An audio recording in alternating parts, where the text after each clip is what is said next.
A good defensive stand. They were very fortunate then.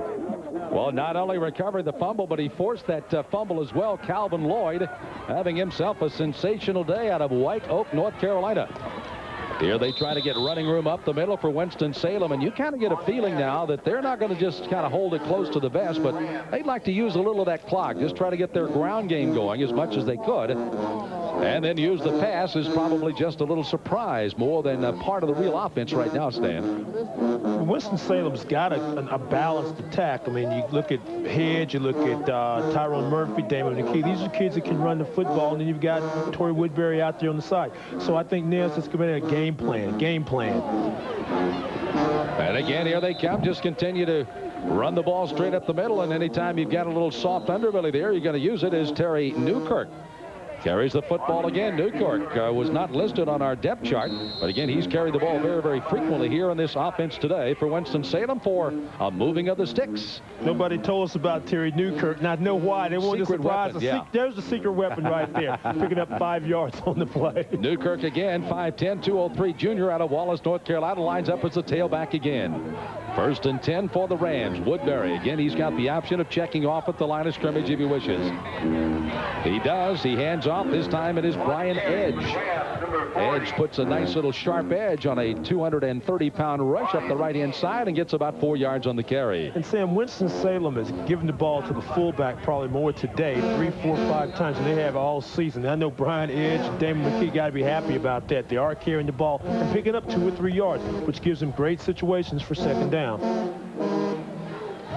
Second down, just a little over 5 yards needed for a first down. Here they come again.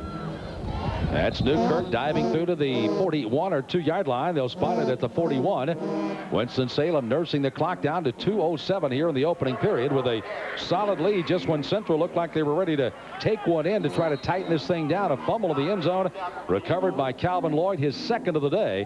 And a touchback gives it back to the Rams at their own 20. And now they're out at their own 41. Bright sunshiny day. The Rams going right back into the late setting sun here in Durham, North Carolina. And off, Newkirk just trying to bide his time, and that one did not pay dividends for him. Great play on the corner that time by Maurice Blanding, the junior, 6'2", 205, out of nearby High Point. Southwest Guilford High School. He made it and played it very well. And you talk about supporting on the corner. Nicely done here. Well, Blanding comes up. He has to make the play and makes a great stick. And then you see Newkirk continue to drive, but Blanding won't be denied and brings him down. That's a big stop for North Carolina Central, setting up a 4th down and about 3 for the Rams. There's a good look from behind of Moe. As again, he played it. Back is Patterson waiting for this kick as Crowder gets ready to hit it here for Winston-Salem. North Carolina Central getting a late player on the field. Crowder hangs this one a beauty. Boy, that one is sailing back. Patterson calling for a fair catch on the run. And had to catch it just outside the 20 and around the 21-yard line. Crowder really got a toe into that one. Kind of the nose up spiral in it. Started to climb and goes down to the 21 where Central. Can they do it again as they try a march back upfield as we near the end of the opening period? 15-0 Winston-Salem with the lead here early on. So I read an article that says they think about it every 8 seconds. I wouldn't doubt it. It seems like the only thing Dave ever wanted. They have one-track minds. It must be something biological or genetic. Men, they're all the same. Hey.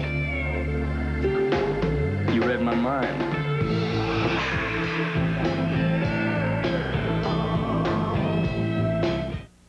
How do you measure opportunity? Is it one size fits all? Does it only come in small, medium, and large?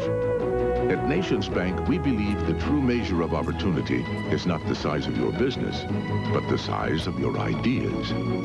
Maybe that's why we lend more money to small businesses than any bank in America. We share your point of view, and what we see is not a small business.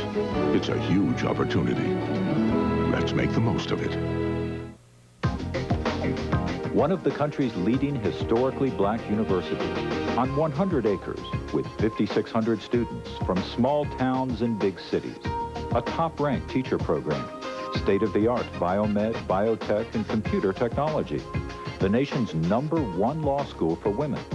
Sports, arts, music, a caring faculty. North Carolina Central University.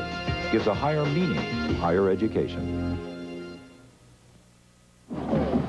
You see the score, Winston-Salem trying to break a 3-game losing streak here in this Classic with the North Carolina Central Eagles. Eagles have won the last 3, including a 30-29 thriller of last year. They also lead the overall series 18-14-0 as the teams have been clashing heads since 1945. Central's ball, 1st and 10. They've got it at their own 21-yard line. And again, Warren Bell is the quarterback out of the full house backfield. Flowers, stutter stepping, does a good job, but then wham, he's hit right at the line of scrimmage. Bounces forward for a couple of yards and gets another big shot as they've put everybody right in the middle of that time. And Jackson, a freshman out of Durham, North Carolina, all 270, really lays the letter to him at number 91. Jafanan Jackson, tremendous athlete, very competitive, coming back home to play. Played on this very field several times when he lived here in Durham. And just one of those young, great players at Winston-Salem State and North Carolina Central. Both of them have a lot of young freshmen and sophomores going to get better and better. Reworking the football field on the campus of North Carolina Central has moved us to the Durham County Stadium here for this Classic between these two clubs. They will, of course, continue to alternate back and forth with a home field for each of the clubs. This year, we're in Durham. Back is Bell, throwing short, that time trying to throw it to McCatherine. And even though he did have pressure from the side, and again coming from Calvin Lloyd, he did throw that one pretty well, but just under the intended receiver. And again, Bell getting up a little slowly after getting that hit from Lloyd. A lot of times, Bell likes to roll out, this time rolling right. See, this is, again, one of those times, maybe you tuck, but he's got to pick some offense up, but he is hit and hit hard by Calvin Lloyd. Mr. Lloyd, Mr. Bell, Mr. Bell, Mr. Lloyd. You know, this is when Warren Bell suddenly says, you know, if somebody fouls me in basketball, it's just a light foul, and I get to go to the foul line and shoot free throws sometimes, I can shoot. And you know, Greg Jackson somewhere in the stands holding his breath about this. Greg's not liking this too much. Warren Bell, a sensational two-way athlete here at North Carolina Central. He throws this one out to the near side. It's caught on the near sideline by Manuel, and he's going to step out of bounds after a good try that time. On the near side as Winston-Salem had it covered with Marcus Wilson. The freshman out of Mocksville got stung that time, and Manuel steps out of bounds, the senior out of Greensboro. And that's going to end the quarter as the two teams will swap sides as that pass ends the first period of today's game. You see the score, Winston-Salem leading in the Midway Classic. Well, she's all you'd ever want. She's the kind I'd like to flaunt and take to dinner. This fall, Pamela Anderson's back. But she always knows her place. She's got style, she's got grace. She's a winner. And she's ready for action. She's a lady. VIP. Oh, she's a lady. Talking about the little lady. Saturday and Sunday nights at 6 on TV4. Save gas, save hotel bills, and eliminate traffic jams to the beach by owning your own above-ground swimming pool by All Good Construction Company. Only $12.95 for a giant 15 by 24-foot pool kit, including pump, filter, ladder, and vinyl liner. It's just one of the beautiful above-ground pools available at discounts from All Good. All work is supervised and guaranteed to your satisfaction, and 100% financing is available. Call All Good now at 1-800-ALL-GOOD for your free no-obligation estimate anytime, day or night. It's all good. Has your home phone been disconnected? EasyTel can have your phone service restored regardless of any past due bills. That's right. You can once again have unlimited local calls and 911 emergency access. No deposit, no hassles, and absolutely no credit needed. You heard right. With EasyTel, there's no background check and no Social Security needed. EasyTel can get you talking again. Don't be without a home phone any longer. Sign up with EasyTel. Call our local agent now for details. Unfortunately, many people know very little about chiropractic. Listen to our patients. My entire family is treated by Nelson & Nelson Chiropractic. We recently was in a car accident. During our stay there, Nelson & Nelson took good care of us. My family doesn't have to take any medication for neck and back pain. A simple adjustment helps my family. If you're in pain, come see us at Nelson & Nelson Chiropractic Center. Nelson & Nelson Chiropractic Center. We care for you. Sam Smith along with Stan Luter back here again with our CIAA game of the week, our Midway Classic. North Carolina Central once again getting ready to kick the football back once again to Winston-Salem, who enjoys that 15-point lead already. And, of course, Winston-Salem has had not only good return people, but also have had a great defensive line and created some mistakes today, as Central has had a chance to score a moment ago but lost in the end zone. Burgess kick coming all the way back. A good hop that time. Taken for Central. Comes sideways. Comes back upfield a bit. It'll be down at around the 29-yard line. Over to find it down the ball is Ray Denham. Denham, a junior, 6'2", 205 from Raleigh. Let's take a look at the food line. First period stats. And, of course, the rushing yardage fairly equal. But look at the passing yardage already for Winston-Salem here. And a lot of that comes on one play. Almost all of it comes on one play, the first play of the ball game. And, of course, Woodbury came back with another solid throw. You may recall a little later as McGowan gets the touchdown early on, then set up another one on the far side to Hines. First and 10 for Winston-Salem. Again, now they have the sun at their back and the sun in the face of the defenders from Central. They pitch it to the outside. It's Newkirk again. Newkirk cutting inside of a pretty solid block on the outside. Dives forward to the 35. That time McGowan, one of the wide receivers, was out as one of the blockers on that far side. Also had one of the pulling guards out in front, and all of those guys doing a reasonably good job that time as Newkirk got a pretty gain on the play. Well, McGowan's, Anthony Hines, two of the better wide receivers in the CIAA, also two of better blockers. Very unselfish players, and you'll see them come back and running backs love to see their wide receivers come back and block for them, and you'll see them do this a lot during this game. Joseph Lyons is one of the two flanked to the left. Here's the handoff straight up the middle. They try to get running room with McKee, and he'll gain it all the way probably just back to the line of scrimmage, and then is thrown back by the Central defense. Central defense led down the middle by Corey Francis. Francis again playing a little banged up right now, according to Larry Little. But a guy that has played extremely well, a senior out of Rayford, North Carolina. Third down play, 3 needed here for Winston-Salem.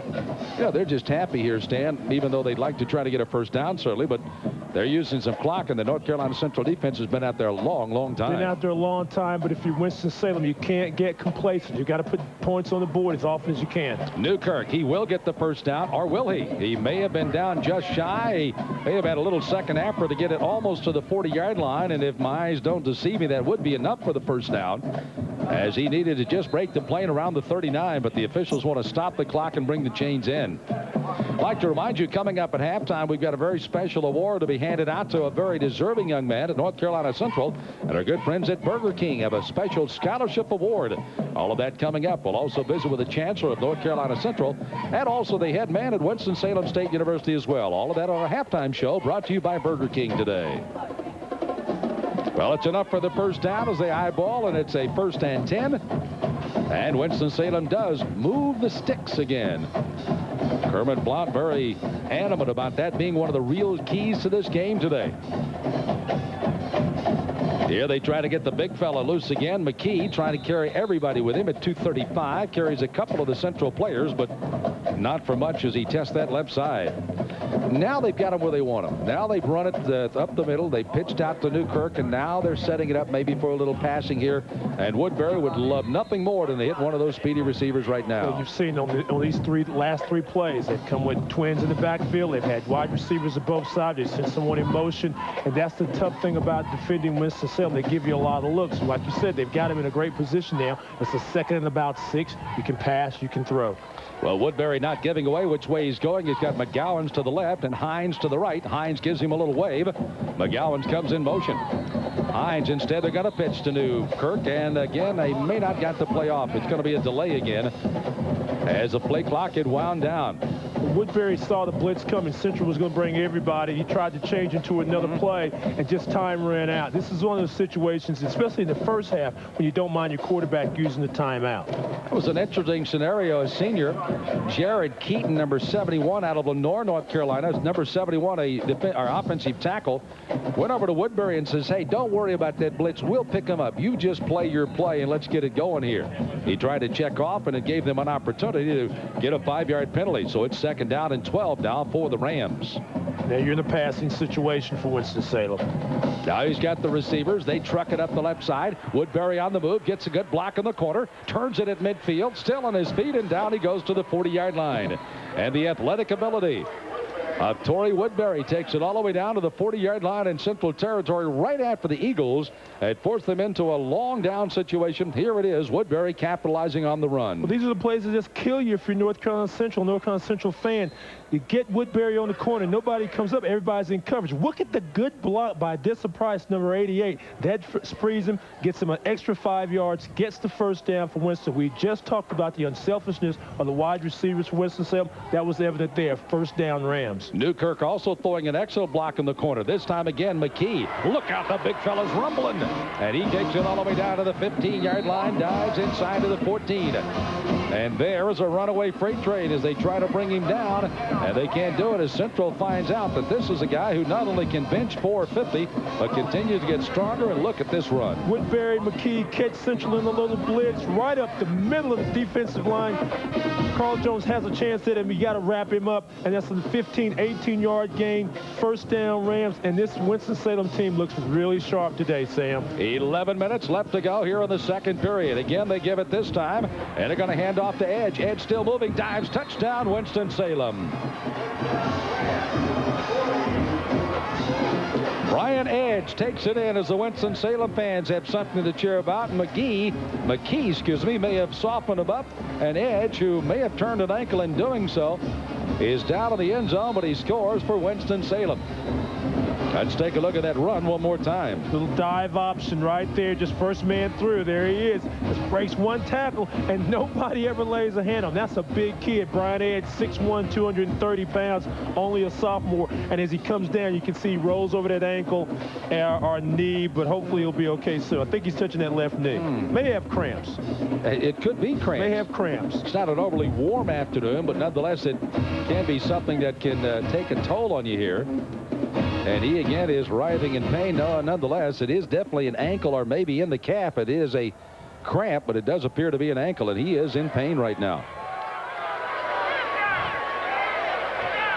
So Edge laying down in the end of the end zone after taking it in for the TD. Winston-Salem scoring again. They make it a 21-0 game.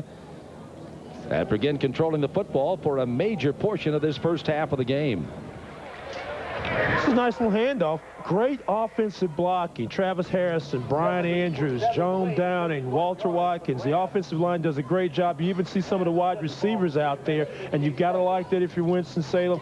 Touchdown. Winston-Salem, 7 plays, 71 yards, 358. They're not wasting a lot of time putting points on the board, that's for certain.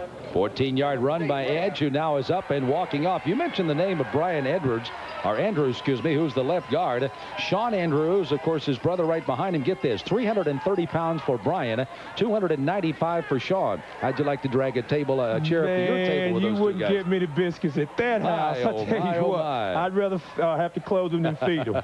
Lake Waccamaw in North Carolina, they hail from. And again, a good duo on that left side for the Rams. Still waiting to get his opportunity to kick the ball is Sean Thomas. Funny story by Coach Blount. He was out there, and Thomas, who went to the military, he's 27 years of age, walked on, says, I'd like to have a chance to kick the ball. And Blount says, well, go over and take a couple of shots. All of a sudden, he kept seeing these football go over his head and through the upright, and he turned around, and it was Sean Thomas, and he says, why don't you come over and talk to me at the office a little later? And there you see him as he knocks it through. 27 years of age, a former military man, getting a chance to further his education at Winston-Salem State University. With the extra point, the Rams jump out to a 22-0 lead. We have over 10 minutes to go here in the first half.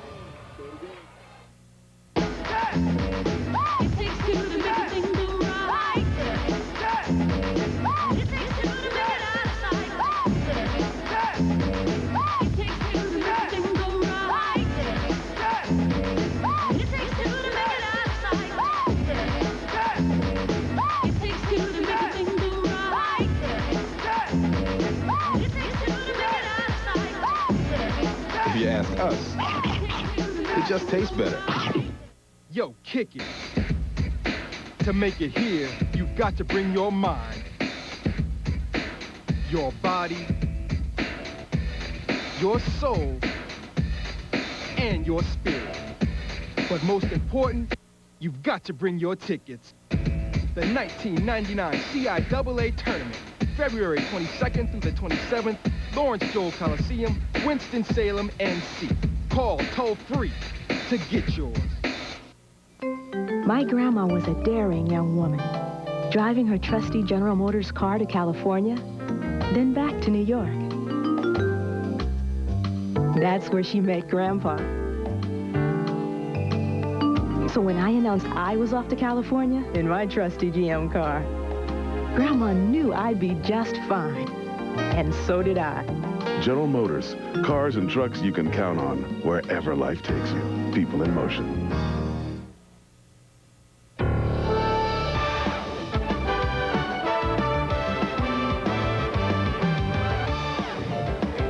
Midway Classic here in Durham as Kermit Blount and his Rams of Winston-Salem have jumped to an early 22-0 lead. They led again at halftime last year, only to lose by a point. They don't want that to happen all over again as Thomas gets ready to kick off here for Winston-Salem. Sam Smith along with Stan Luter and all of our crew here in Durham. Thanks for joining us this afternoon for college football.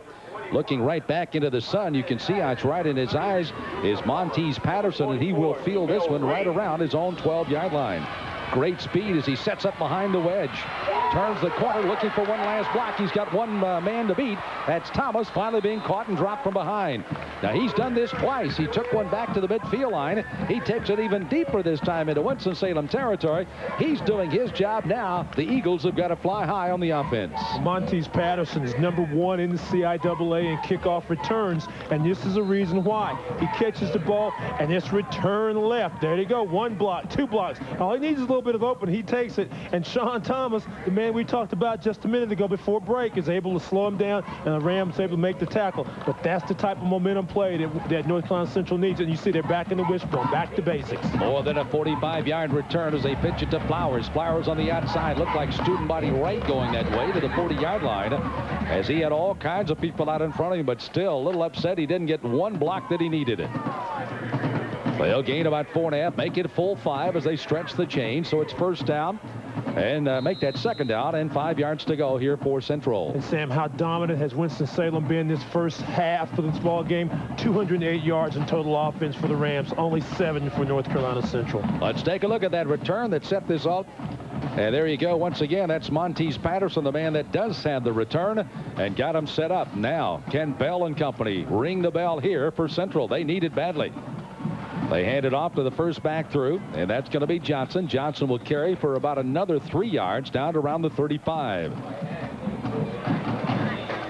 So it's still going to be short of a first down.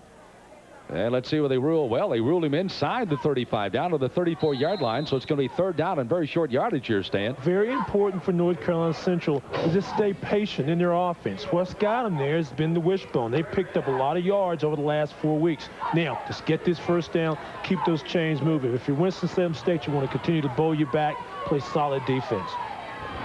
Let's see what Bell elects to do. Will he keep the ball in the short down situation? No, he's going to throw it on the third down, and it's wide open on the near side, and they'll get it all the way down and still on the move to the 23-yard line and throwing it out here to Darrell Sanders, just a freshman out of Garner, North Carolina. And Bell threw that one a string. Maybe a little surprise call there by Central. Caught Winston-Salem a little soft in the secondary. Well, they were thinking run, so you throw pass, but it's a safe pass. A 3-step drop, just get it out in the flat, let your receiver catch the ball, know where the first down mark is, get that, and then continue moving. A good call by the offensive staff of the North Carolina Central. McDougal and company, along with the Cameron coming up to make the stop there for Winston-Salem. McDougal limping as he hustles off. Warren Bell, you see only the low numbers he's had this afternoon throwing the ball. 8 minutes, 37 seconds to go before halftime. And Bell doesn't like what he sees. He's going to call a timeout. So as he comes to the sideline to visit with the North Carolina Central coaching staff, we're going to take a timeout. Winston-Salem right now overpowering North Carolina Central 22-0 back after this timeout. Myrtle McGirtle is just like you and me. She has a job, a family, and likes to watch TV. She's surely not a millionaire or a celebrity, but Food Lion still considers her a special MVP. Her MVP card lets her save on things called bonus buys, which can be anything in the store from beans to apple pies. Myrtle loves the rewards of being a Food Lion MVP, like saving enough money to buy a new big screen TV. Food Lion, we don't think it's funny to waste time or money.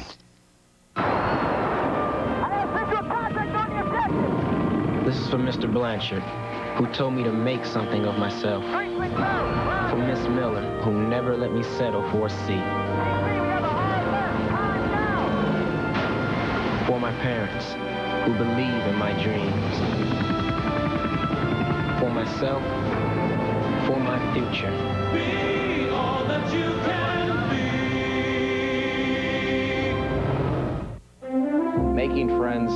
our business was a motto that my grandfather created back in the 1950s when he came up with the slogan. And beer is about friendship, about relationships. It's about making friends, going out, meeting new people, and there's not a better beverage to do it with than a Budweiser. There are 500 million beer drinkers in the world, 80 million beer drinkers in the United States, and they must know something. Well, the man that has a vested interest in the quarterback at North Carolina Central, there's the basketball coach, Greg Jackson, looking on as Warren, one of his star players on the basketball court, as they get underway and head for the CIAA tournament. Coming up later in the month of February and March. We hope that you'll join us there. Again in Winston-Salem. Here's Bell back to throw on a first down play. Avoids trouble. Under pressure, throws to the sideline, and it is a catch. And a catch made by Walden. I believe that's Ryan Walden comes up with the catch. It is. Walden is a freshman and listed as a quarterback. 6'2", 190 out of Chapel Hill, playing close to home. Walden's the number 3 quarterback. Had a big catch last Saturday against Fayetteville State that actually put them in the league. Rolling out. I don't know why Greg was so worried about it. Warren Bell's going to be okay. Warren just avoids traffic, gets the pass right there. You know, and there's Ryan Walden for the big catch and the move those sticks. But Greg, I don't know why Greg's sitting there acting like he's so upset. His team, his basketball team's loaded. They're going to be good again. You know, Bell's not going to get hurt.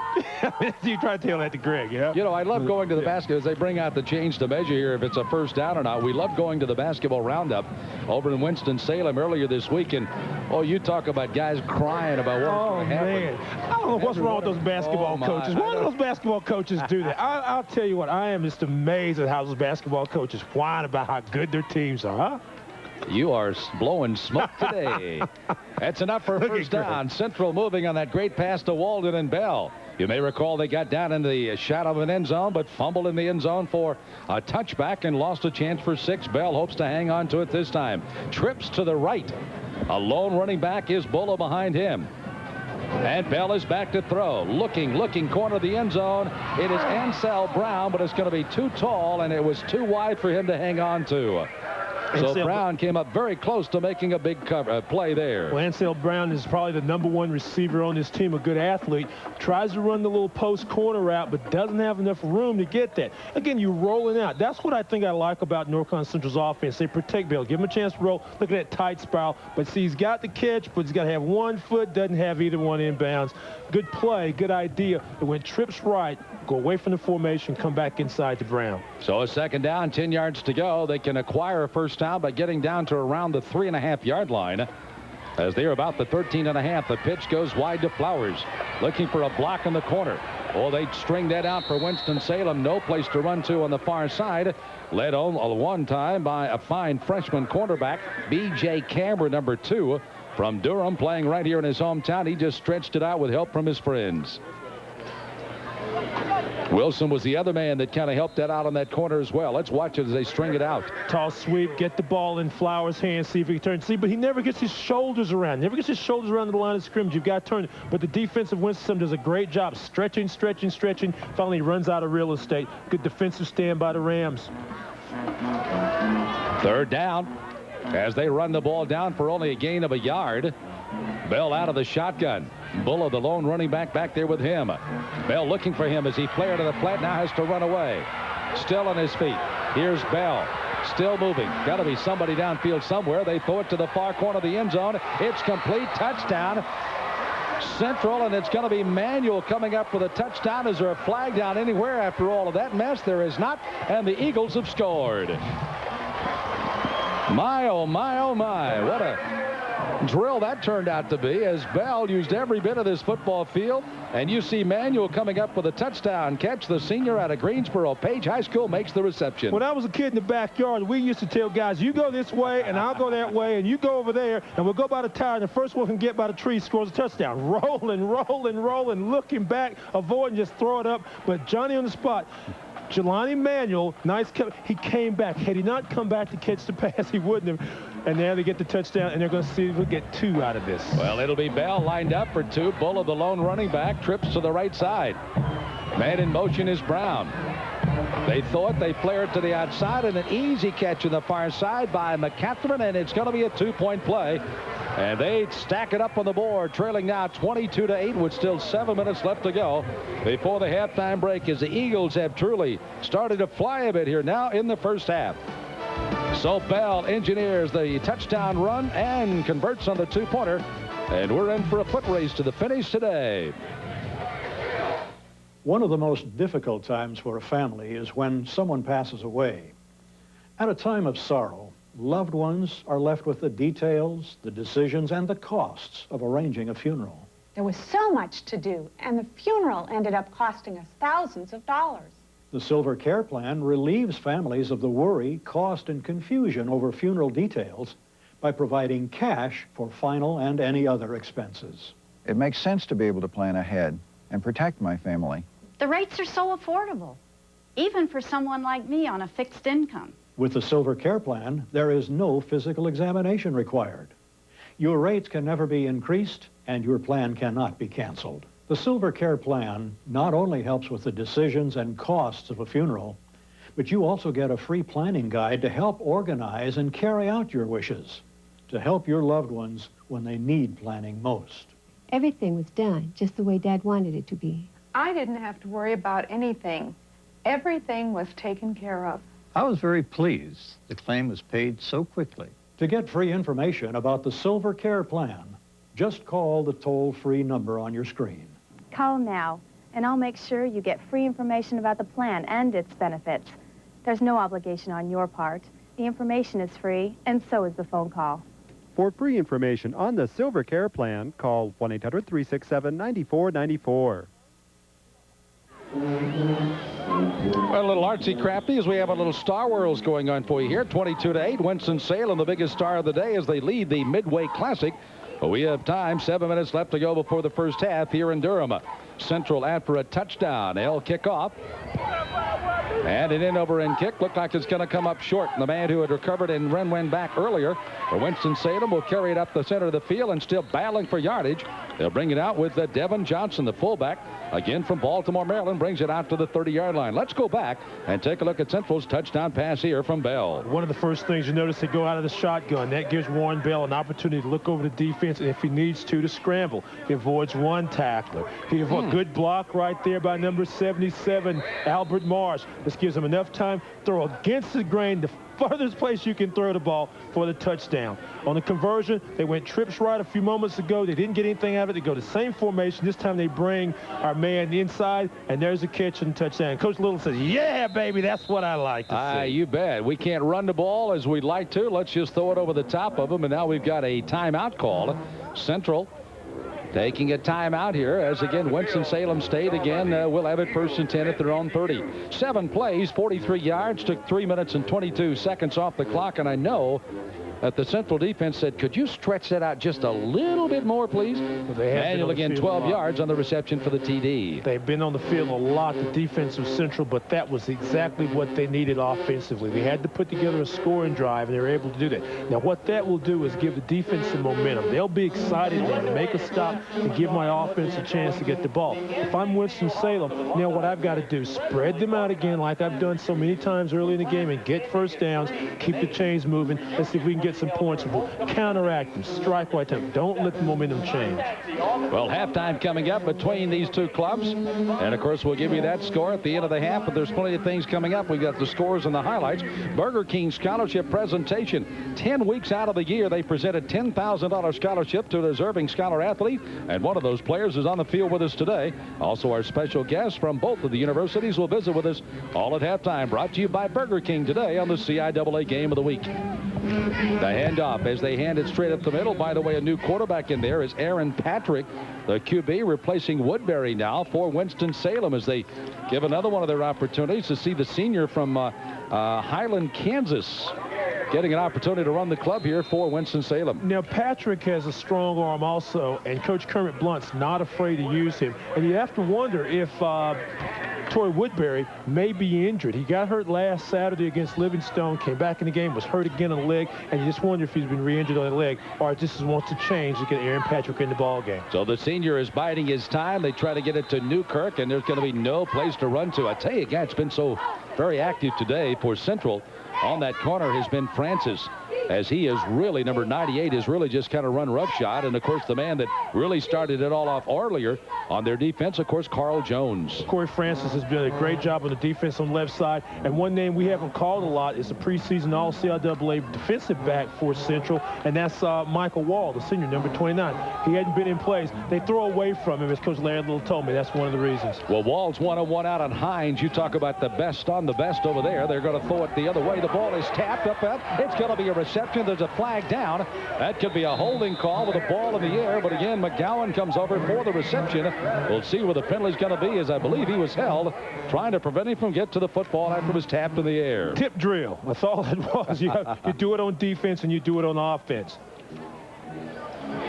And they're going to disregard the flag, says the referee. So they pick up the flag, stuff it in their pocket, and it's a first down on the reception by McGowan. And what I think they'll say is both players were going for the ball, and once it was tipped, it becomes a live ball. Nobody's got it control over the offense or the defense, so you can play.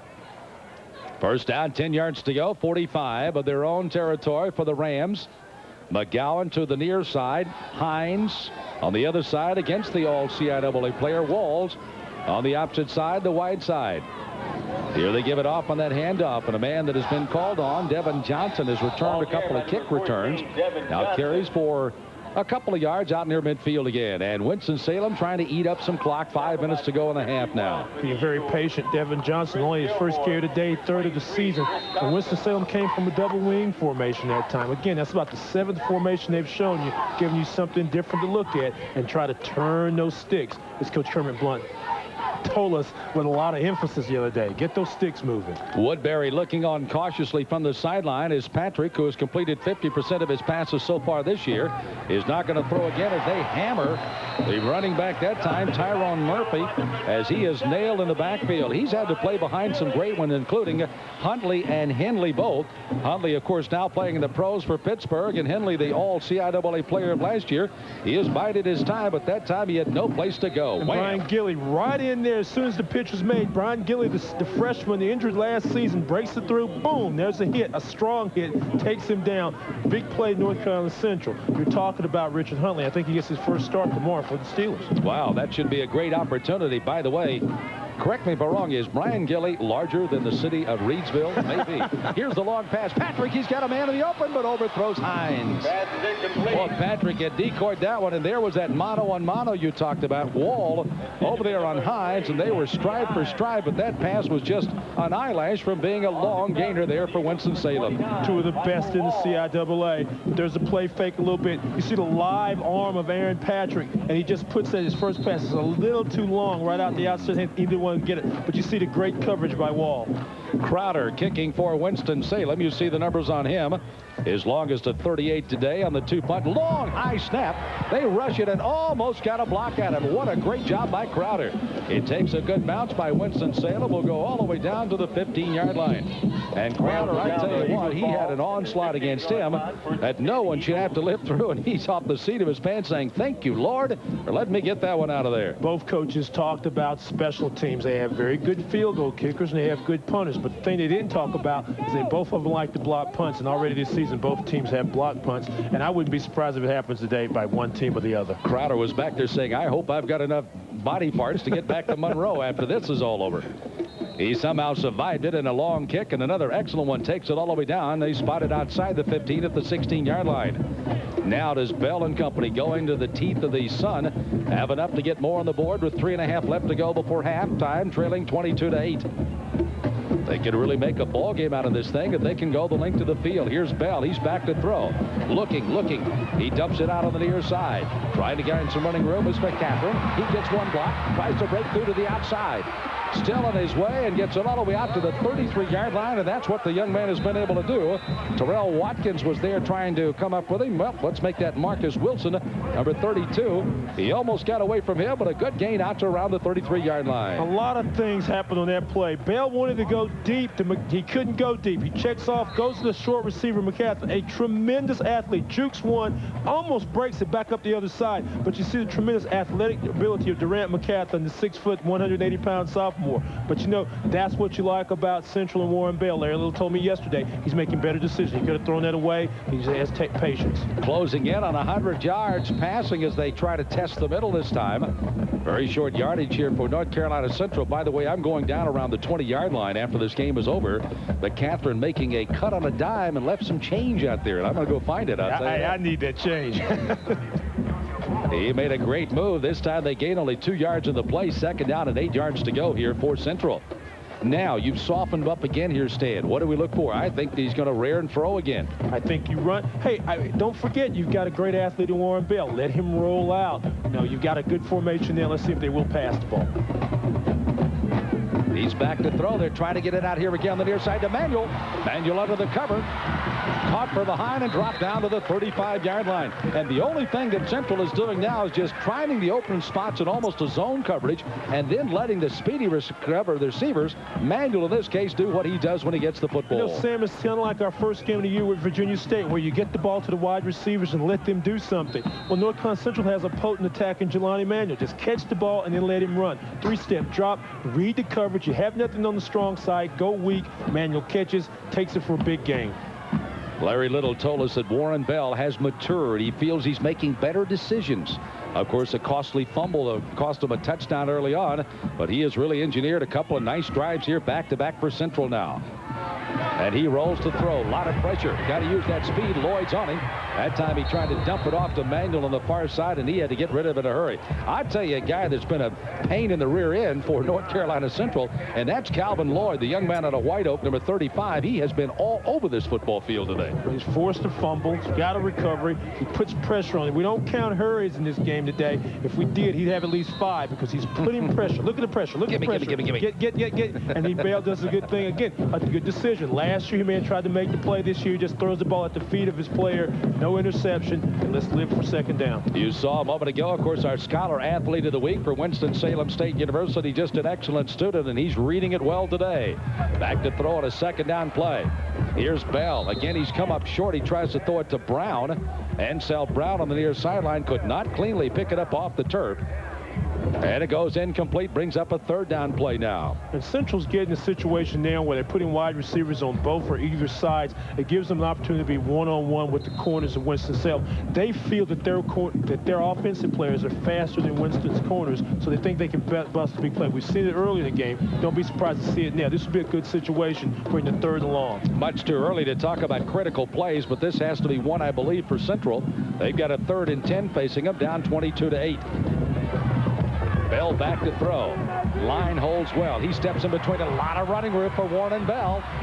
Does he have enough for first down? He does. The clock will stop with 1:30 to go.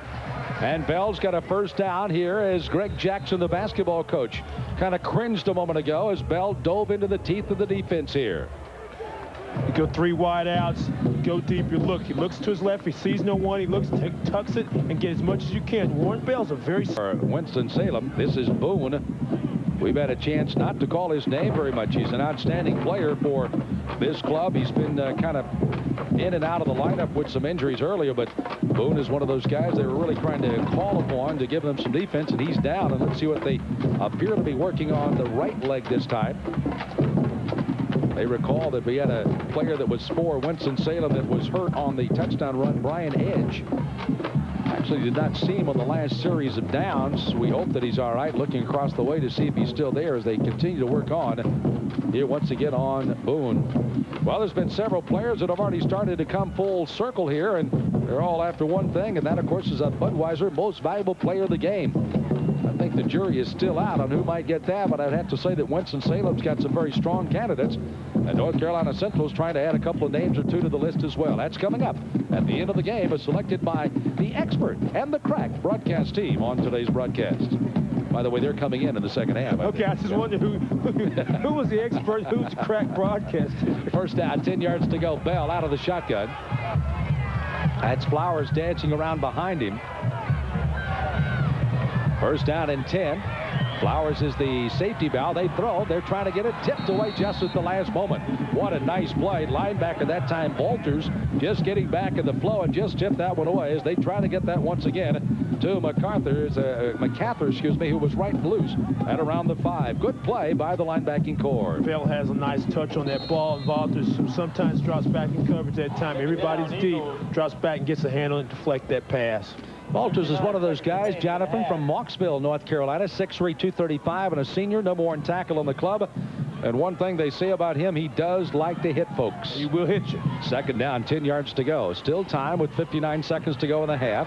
As the clock winds, here's the release valve. Knocked down at the line of scrimmage that time. And sticking a big old paw up to knock it down is Jackson again. And, you know, Jafanan. I knew I'd have to get through that a moment ago. Jafanan coming up to knock that one down. And you may recall early on, made a big play back early in the first period. Comes up to knock this one down for an incompleted pass. And I would imagine when you stand there and you're 6 feet plus and 270, you try to throw around him is going to be impossible. And then when he gets the arms up, throwing over him, as he proved, is impossible as well. Well, he started the season as a linebacker, moved to a down position. He's got a lot of ability and a lot of agility. Still 53 seconds left to go.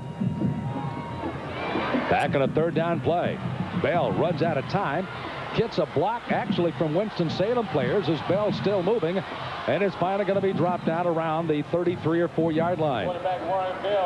Calvin Lloyd is one that's at the bottom of the stack. Also getting up off the bottom for them as well is Wesley, 6'4", 315-pound freshman from Spindale, North Carolina. Can't hit what you can't catch, and Warren Bell's proven it. He gets away from the rush. You know, you don't want to take a loss in this situation. You might want to throw it away, but almost gets a play. Look at that, 1, 2, 3 hands, and finally Winston-Salem, 2, 3 Winston players are able to take it. Call this timeout here because this is a big play for North Carolina Central. I think it may be out of the kicker's range just by a few yards. He's had the attempt of a 40-yarder that he's made, but this is something you got to get some points on the board before you go into half from North Carolina Central. Marsh does all of their field goal kicking here, and again, that could be very much out of his range. As this fourth down play, Central has nothing to lose here at 22-8. And with only 17 seconds left to go, the worst they can do is give it to Winston-Salem with probably 10 seconds or so on the clock and a lot of room. And, you know, they're not going to just throw it up for grabs, so the half virtually is over on this play. But that's why the sack was such an important play if you're a Winston-Salem fan, because that takes them almost out of field goal range now. If you're North Carolina Central, you might want to throw that ball away. So now you're in closer range to make this field goal. I think Larry Little and the staff probably will go for this, but it's going to be a big play. You got to go deep also. By the way, you may have seen just a momentary little yawn on the face that time of the coach, Kermit Blunt. That is not because he is bored about the game. He has put in some long hours. The 1980 graduate of Winston-Salem and an all-CIAA quarterback for Winston-Salem. Was he still burning with those competitive juices when we met in his office, which, by the way, is much bigger probably than the president and the chancellor of Winston-Salem. This office is enormous. Kermit's got a huge office. You can get the whole team in that we place. had to call long distance to be in that office. I mean, we're in a different time zone almost. Here it is, fourth down, 10 yards to go. This more than likely would be, if not the last play, the next to the last play of the half. And Bell rolls to throw.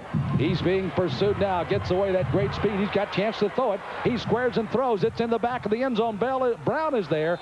Gets a bump on the back of the end zone, and it goes incomplete, and that will give it back once again to Winston-Salem with only 6 seconds left to go before the half. Tough decision. Should Bell run this and get the first down, or maybe there's a guy open? You know, I'd like to see you run it. Just run. In this case, you don't throw it up, but you also have to take the look at the end zone, and that probably is the best decision. That's why he's out there and we're up here. Ansel Brown on the backside of the end zone. And you take a good look at Warren Bell, who had thrown that one. What tremendous speed and quickness he has. Patrick comes back out for the final play here of the half for Winston-Salem. Again, Woodbury had engineered the 22 points on the board. Now, Aaron Patrick, the senior out of Highland, Kansas, is in there running the attack for Winston-Salem. He turns, gives it off to the safe handoff, this time to McKee. And McKee will gain a couple of yards. The clock winds down, and that's the first half of the game. Well, Winston-Salem led 29-16 at the break last year, only to find Central come storming back for a 30-29 victory. Do the Eagles have a chance to do that again this year? Well, who are we to say they cannot do so? We'll be back, of course, with the start of our halftime show, all brought to you by Burger King, as Kermit Blunt and the Rams will walk off. The Eagles will try to regroup in their locker room with Coach Larry Little. Our Burger King halftime show, special guest, special presentation, and all other facts and figures and highlights coming up at halftime from Durham after we pause for this timeout.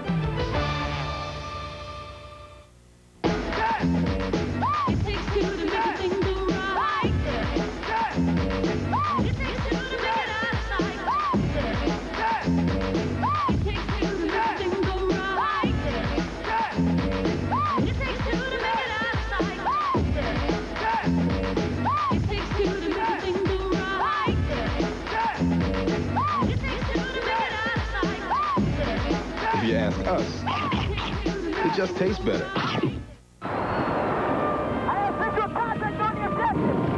This is for Mr. Blanchard, who told me to make something of myself. For Miss Miller, who never let me settle for a C. For my parents, who believe in my dreams. For myself, for my future. Be all that you can be. What exactly is opportunity? Is it big or small? At Nations Bank, we believe every business decision you make holds opportunity. And like you, we have a knack for finding it, whether it's maximizing cash flow or taking your company public. Maybe that's why we're the bank for so many leading companies around the country, and why we lend more money to business than any bank in America. Opportunity is out there. Let's make the most of it. Dude, get down. It's my chair. Let's go. I'm not playing games. Okay, here we go again. Oh, dude.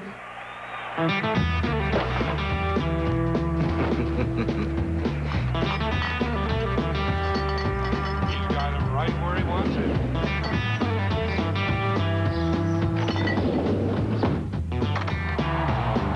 Just a bit outside.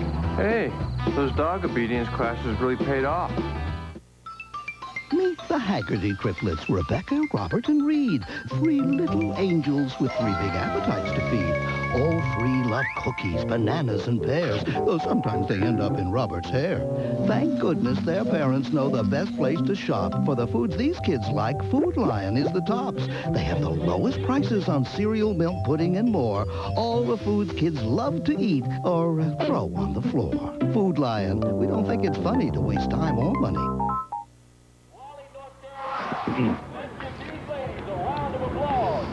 So you guys ready to play?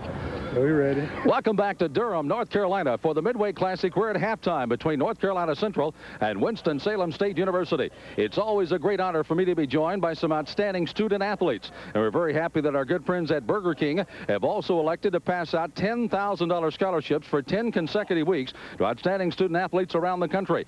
4 of those athletes will go on to be the finalists for the Student Athlete of the Year. Peyton Manning of Tennessee winning that award last year. That'll be worth $25,000, and again, all the money going into the general scholarship fund of that college or university. We are delighted to be joined by Judcina Middleton of Burger King and our recipient of a $10,000 check. Let's turn it over to Judcina for a special presentation from Burger King. Yes, on behalf of Burger King, I am proud to present this check to another very good athlete, Ansel Brown. Thank you. Ansel, congratulations. There is $10,000 going to the General Scholarship Fund. I know as a 4-point student, you're very proud of your school. Oh, yes, I am. North Carolina Central has really been a great blessing for me. It's done a lot of things for me. It's a wonderful institution. I'm proud to be a part of it. One of the nice things about it is Ansel realizes that you can't take football forever. You've got to have the education. I know that's in the back of your mind as well, isn't it? Oh, yes, you definitely have to have all the, as many avenues in life as you can. You want to have as many doors as possible. And, I made a purposeful, effort to do that. Very good. Judcina, thank you very much on behalf of the Burger King people. Congratulations to Ansel Brown, and good luck in your future endeavors, Ansel. All right, thank you. We're talking about student athletes, and here at North Carolina Central, the chancellor, Julius Chambers, is with us now. And Julius, one of the things when you take a look at a young man that not only has done well on the football field, but also in the classroom, that's a real special moment here at North Carolina Central. It is indeed. We try to encourage all of our athletes to emulate Ansel. He's been a great role model for us.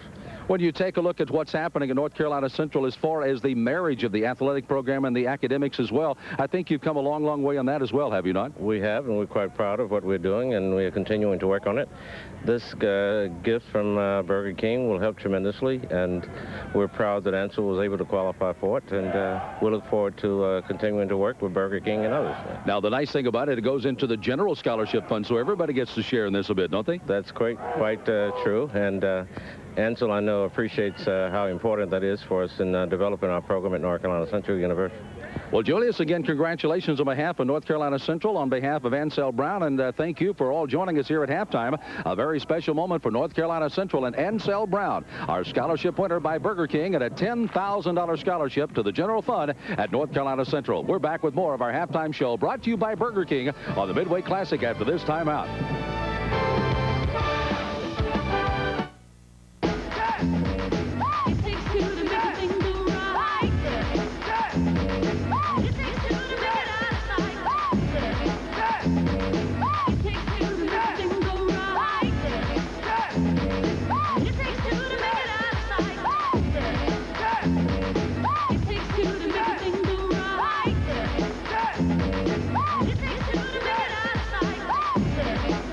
That's us.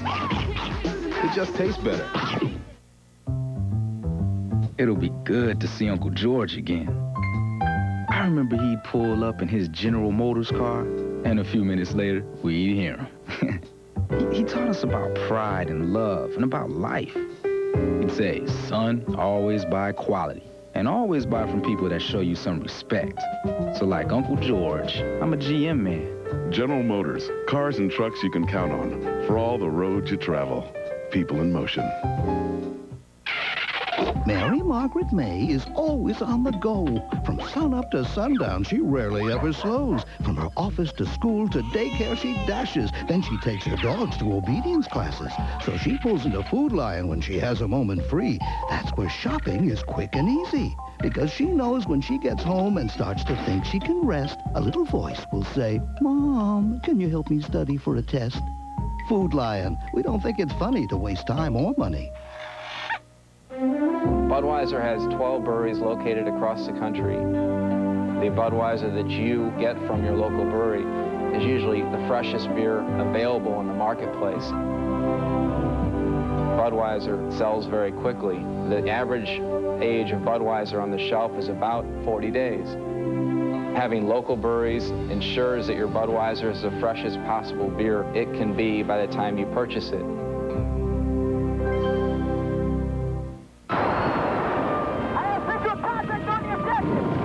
This is for Mr. Blanchard, who told me to make something of myself. For Miss Miller, who never let me settle for a seat.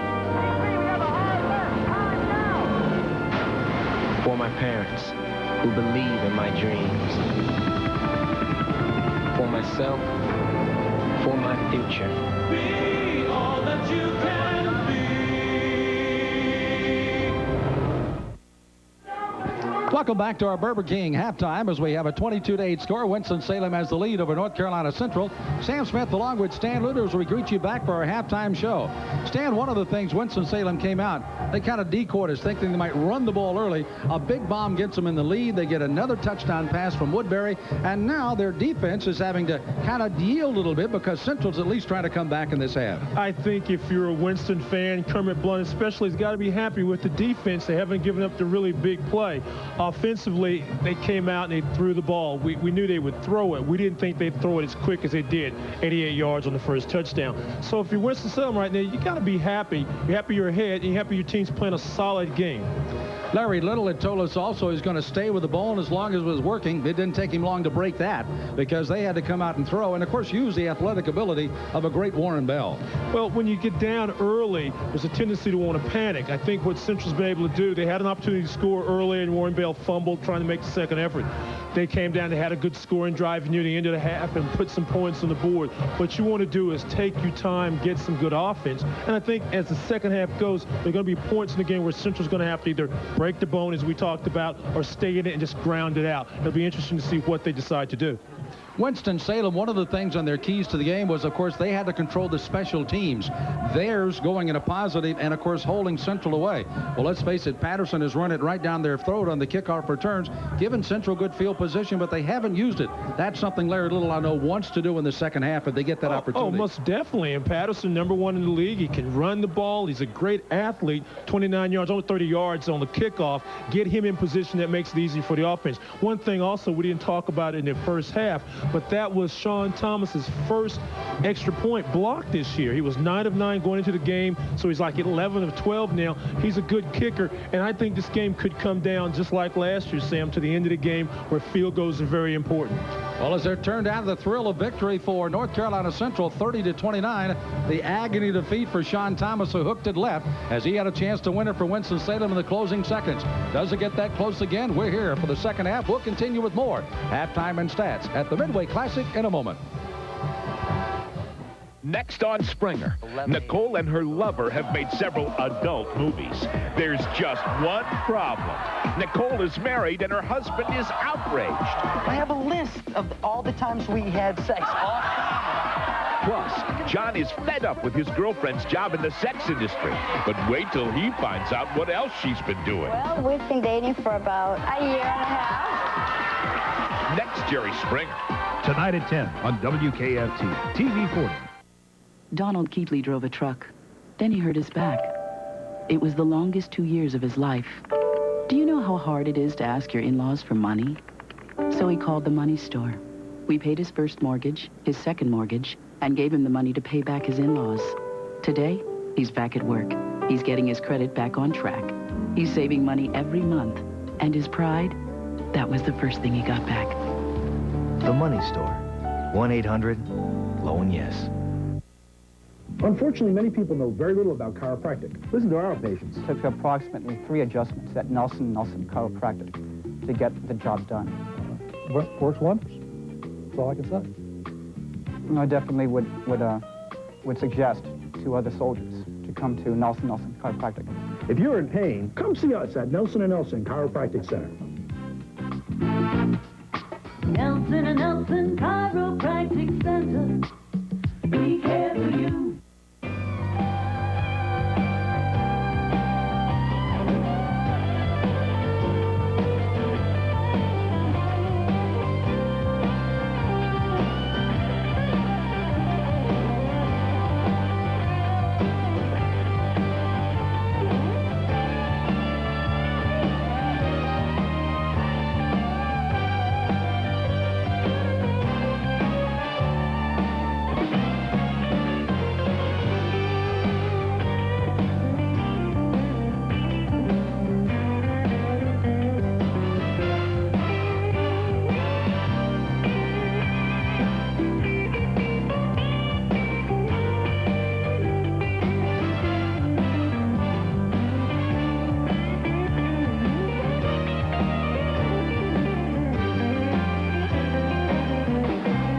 Weeknights at 7 and 9 on WKFT.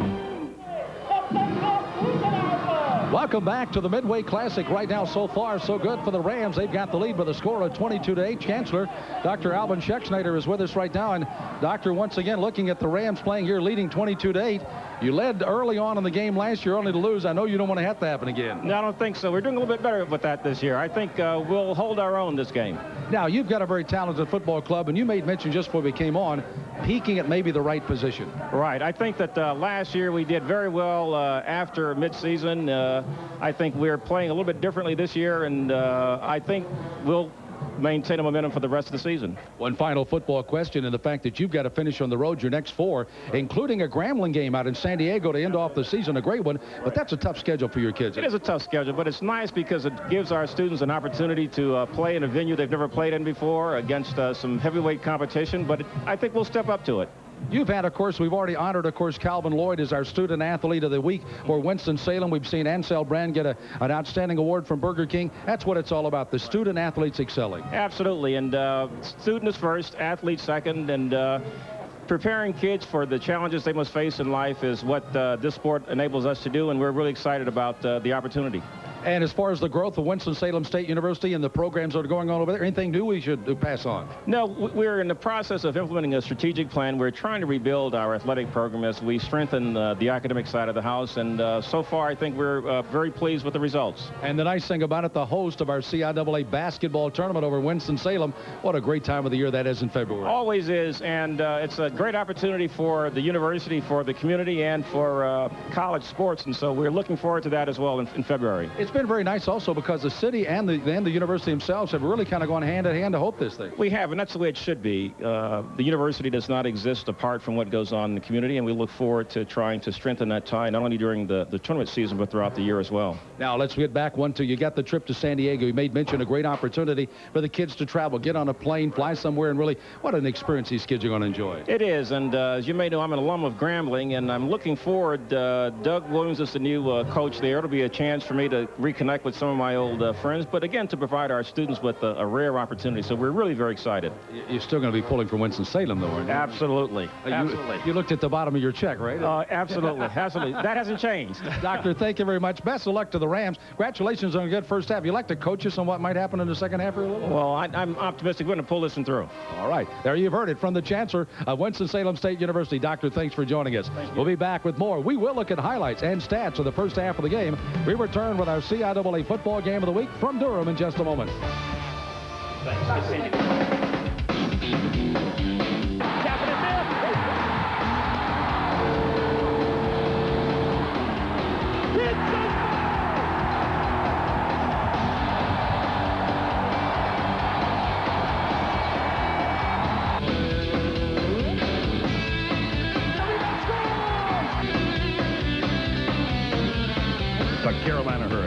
take on the Philadelphia Flyers. Saturday night at 7 on TV 40.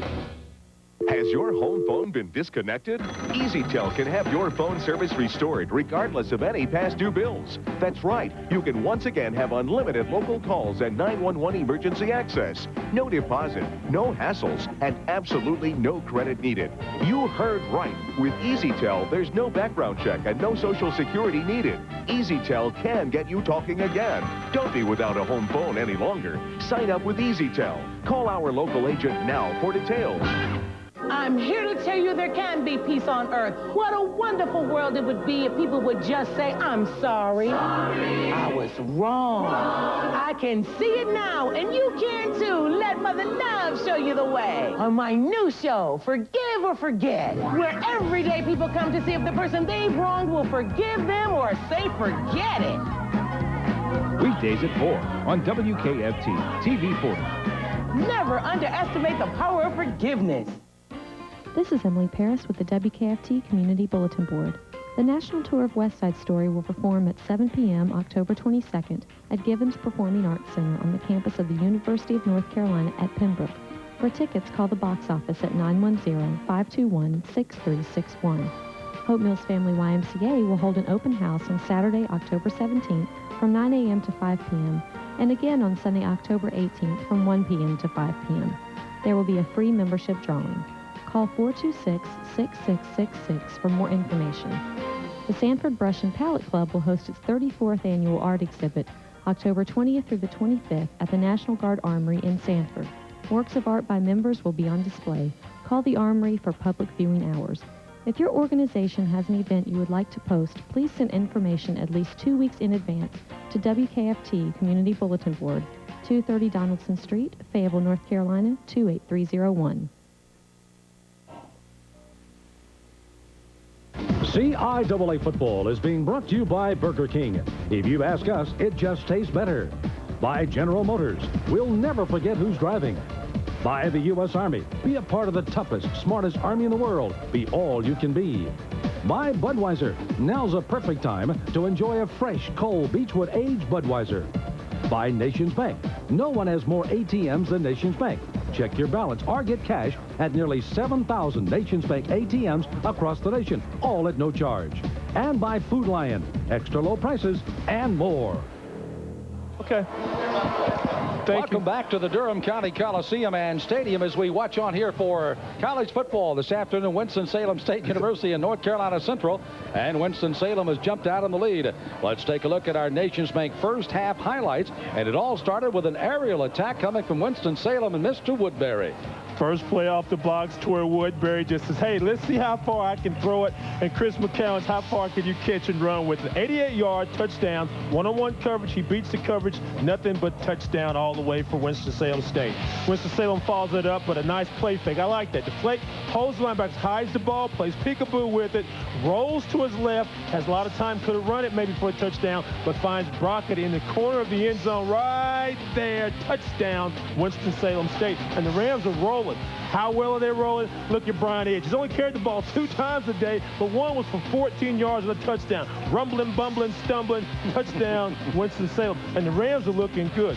But just before the half, Warren Bell with the never-say-die attitude scrambles to lose one rusher, to lose his second guy, has the time, sets up across the field. Look who I found, Jelani Manuel. Manuel comes back, catches the ball, touchdown, North Carolina Central. And that gets us to the score that we have, Sam. 22-8 for the Rams. Well, those are our Nation Bank's first half highlights. Let's take a look at the first half stats brought to you by Burger King. The stats looking like this. Of course, the rushing was expected to be there on both sides. It has not been so far for Central, but both have thrown the ball extremely well. Of course, Winston-Salem only receiving 88 of those 120 came on that one play, but 229 to 164. Good half for Winston-Salem. But Winston-Salem strikes fast. They've taken advantage of a couple of miscues, and that's really what's got them to lead. What I like is that they're balanced with the 228, but look at that. 9 first downs for both teams, no turnovers for the Rams, 2 for Central, which Winston-Salem capitalized on, and then 2 penalties. A pretty clean game, 2 and 10, 3 and 27. It's really a good game. You take away 2 or 3 plays. So I think the Rams are going to have to battle the Eagles in the second half. It's going to be a tough game. Well, it's going to be interesting to see what they make adjustments-wise in the locker room. Kermit Blunt for Winston-Salem State University and Larry Larry Little for North Carolina Central gives us a chance to go back and revisit our General Motors keys to the game. First of all, let's start off with the Rams and see how well they're doing right now, Coach. Special teams, you got to give them a plus for that because I think they've done good. They've kicked the ball away from people when they had the chance to do so. And then again, Sean Thomas has made his field goals, made his extra point, had one block, but they're doing very well. Moving the sticks, they've done a good job. 208 yards in total offense. You like what Winston-Salem's been able to do. And they have pretty much contained North Carolina Central. They've got to do a better job tackling when Warren Bell scrambles, but I got to give them 3 pluses for a good first half. Larry Little on the other side for the Eagles of North Carolina Central. Let's look at their keys and see how well they have done. Controlling the clock, well, not so, as Winston-Salem just ran all over them in the possession time. Well, controlling the clock can be misleading because when you're down 22-8, then you have to try to score kind of quickly, or at least that's the perception. I think Central's done a good job with the clock. I'll give them maybe a half and half on that, but not giving up the big plays. The first play of the game, 88 yards, touchdown. You got to give them minus there. Taking advantage of the scoring chances. They had one Warren Bell fumble, but he made up for it late in the half with a touchdown. So let's be real nice. It's the first Midway class. Let's give them a check for that. So there's some improvement there, but pretty much they've stayed on their keys of the game. Well, the old adage once again is the fact that if you go to the well many as times as you want to, and certainly with Bell fumbling, it's one of those situations where it's going to capitalize. What if they do that score and it is capitalized on the boards? It's a different story. By the way, they recreated again and went through the presentation to Ansel Brown and his fine family there, as again Burger King presenting $10,000 to the General Scholarship Fund of North Carolina Central, our scholar athlete and the athlete of the week in the NCAA. Burger King, by the way, will present, and for this year is over $4 million in scholarship money over the years this program has been going. What a great program. Our friends at Burger King and the lovely ladies are ready for the start of the second half, and so are we, as here comes the Rams back out on the field. Okay, Coach, let's put you in the locker room. You're Kermit Blunt. You've got a team leading 22-8. You've got one of your star players in Brian Edge. We notice the fullback limping onto the field. He won't play anymore. What do you try to do to keep the offense going and try to keep Central off your back? I tell them, hey, the first half is history. It's 0-0. You've got to win the second half to win this football game. They were ahead last year by a big margin and lost the game. Remember how that felt.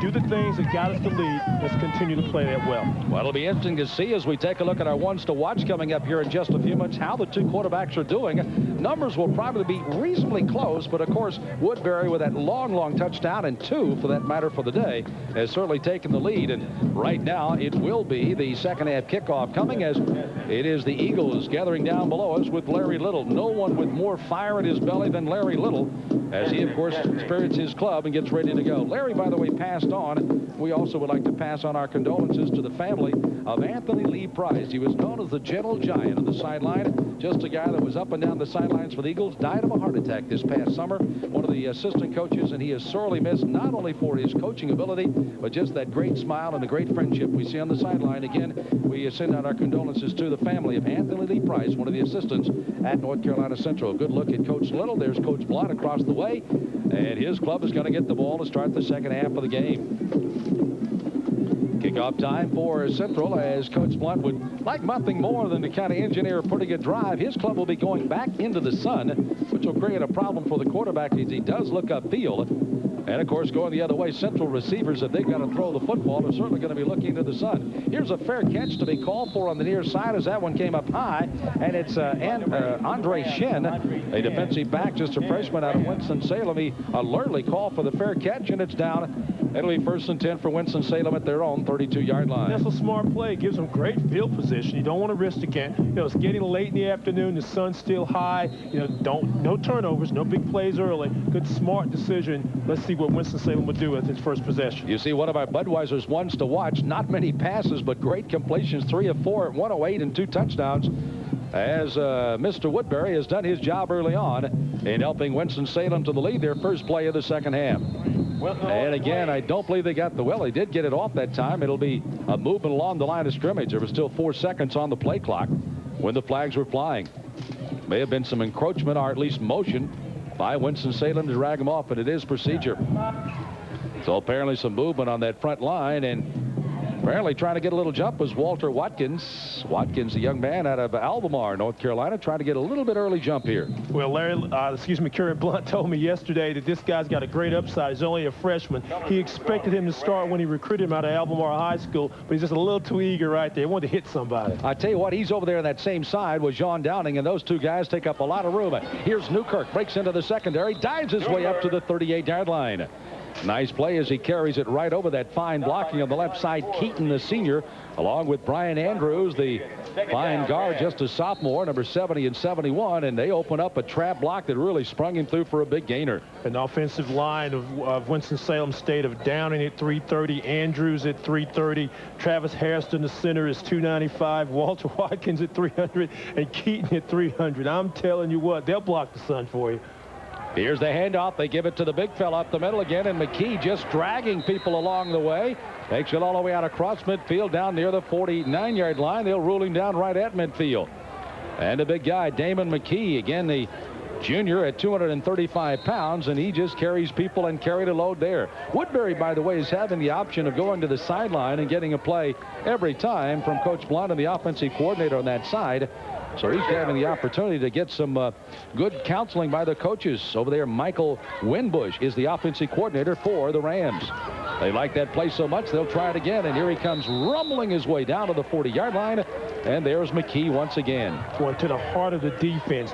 Damon Edge and Brian Edge, Damon McKee have carried the ball more in this football game, Sam, than they have in the entire season. But it's great offensive blocking. Look at those down linemen. You're not going to call their names a lot, but they're doing a great job getting a hole, giving them a chance to clear it into the backfield. And then McKee's able to pick up 3, 4, 5 yards, this time 6, and get the first down. You saw, of course, Keaton, number 71. He was looking for somebody else to hit. He'd already done his job on the line of scrimmage. First down, 10 to go for Winston. At the 40 of Central, Winston leading with a score of 22-8.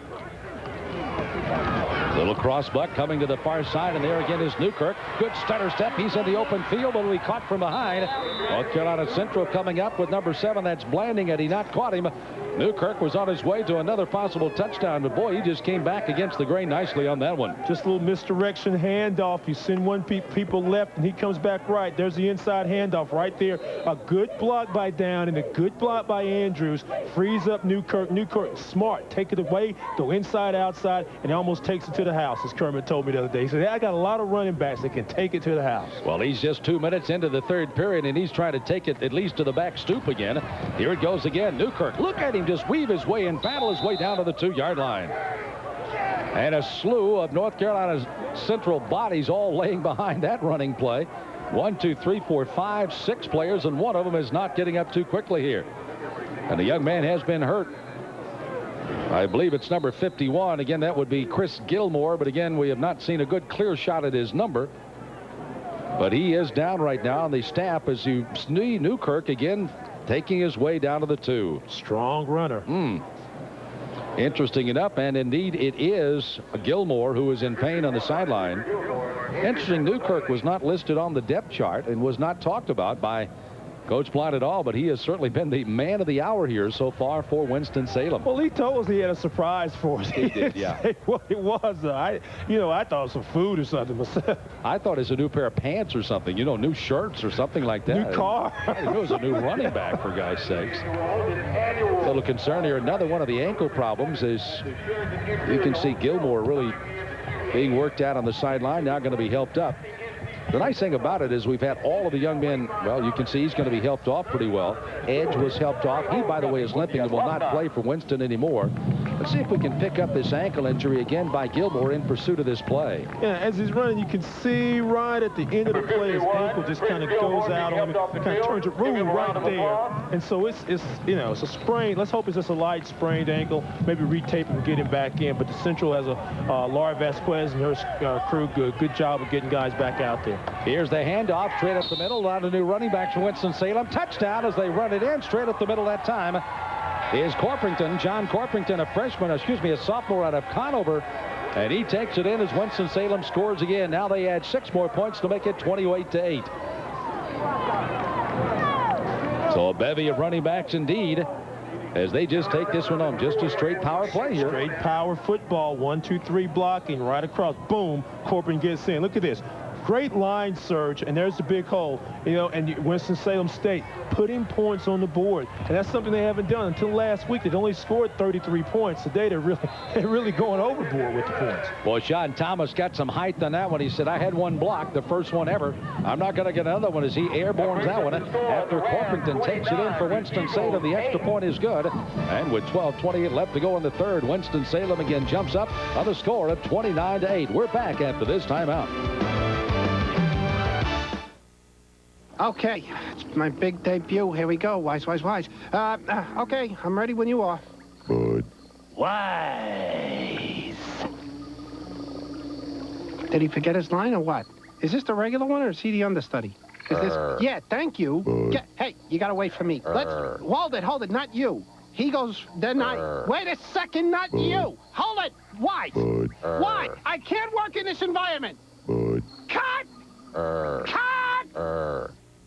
Myrtle McGirtle is just like you and me. She has a job, a family, and likes to watch TV. She's surely not a millionaire or a celebrity, but Food Lion still considers her a special MVP. Her MVP card lets her save on things called bonus buys, which can be anything in the store from beans to apple pies. Myrtle loves the rewards of being a Food Lion MVP, like saving enough money to buy a new big screen TV. Food Lion, we don't think it's funny to waste time or money.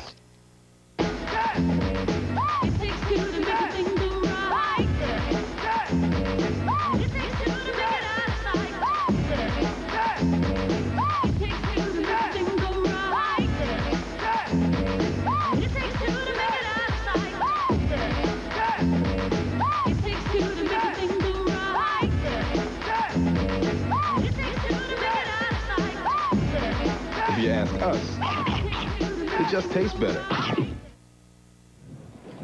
Well, you see the score as Food Lion brings you the third and fourth quarter of today's game here from Durham, North Carolina, 29-8. Winston-Salem, by the way, them racking up yardage is no surprise.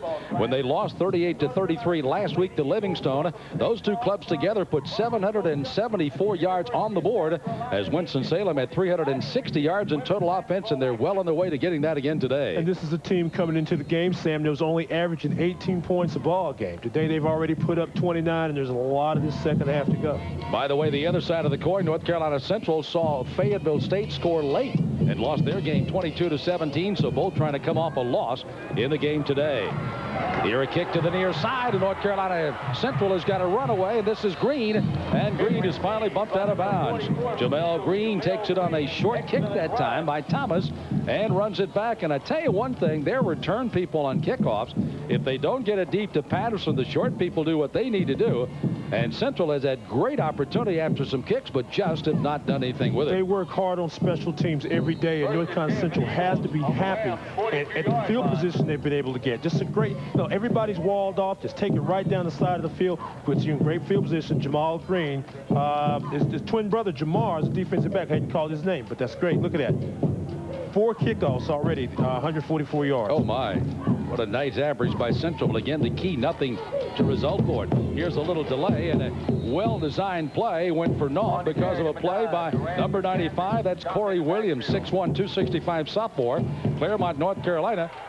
Wait a minute, does he have a headset, and is he listening into the sideline calls from Larry Little? He was there before that play ever materialized. Central started in positive field position once again, but on first down, not able to get something. You got to get something on first down to make your second down plays better. There you see one of our Budweiser ones to watch, Warren Bell, 8 of 17, 124. He's got a touchdown. As you see, he and Woodbury putting on statistically a pretty even score today, but it's all Winston-Salem at the moment, 29-8. Wide receivers left and right. Bell's back to throw in the pocket to the near sideline. He's right on the money at the 40-yard line to Manuel, but he's taken off his feet. Good defensive pursuit on the near side. Winston-Salem. That time Marcus Wilson, number 32, up for the stop. One-on-one coverage. Wilson does a great job of just keeping him in front of him. 3-step drop, and you see he's looking at it all the way, going to Manuel. Pass, catch, good dog, and then you cover. Boom, come up, make the stick. Don't allow front. So it's a third down now and about 8. Again, long yard situation for the Eagles. Carpington again taking a touchdown in for Winston-Salem on their last score. The extra point by Thomas, and thus 29-8. The only score so far here in the third period. Central their first possession of the third. And Bell throwing. This time he goes to Brown. Ansel Brown trying to get a field enough for the first down, and it depends on what the forward progress they'll give him. Apparently it looks like enough and is a first down.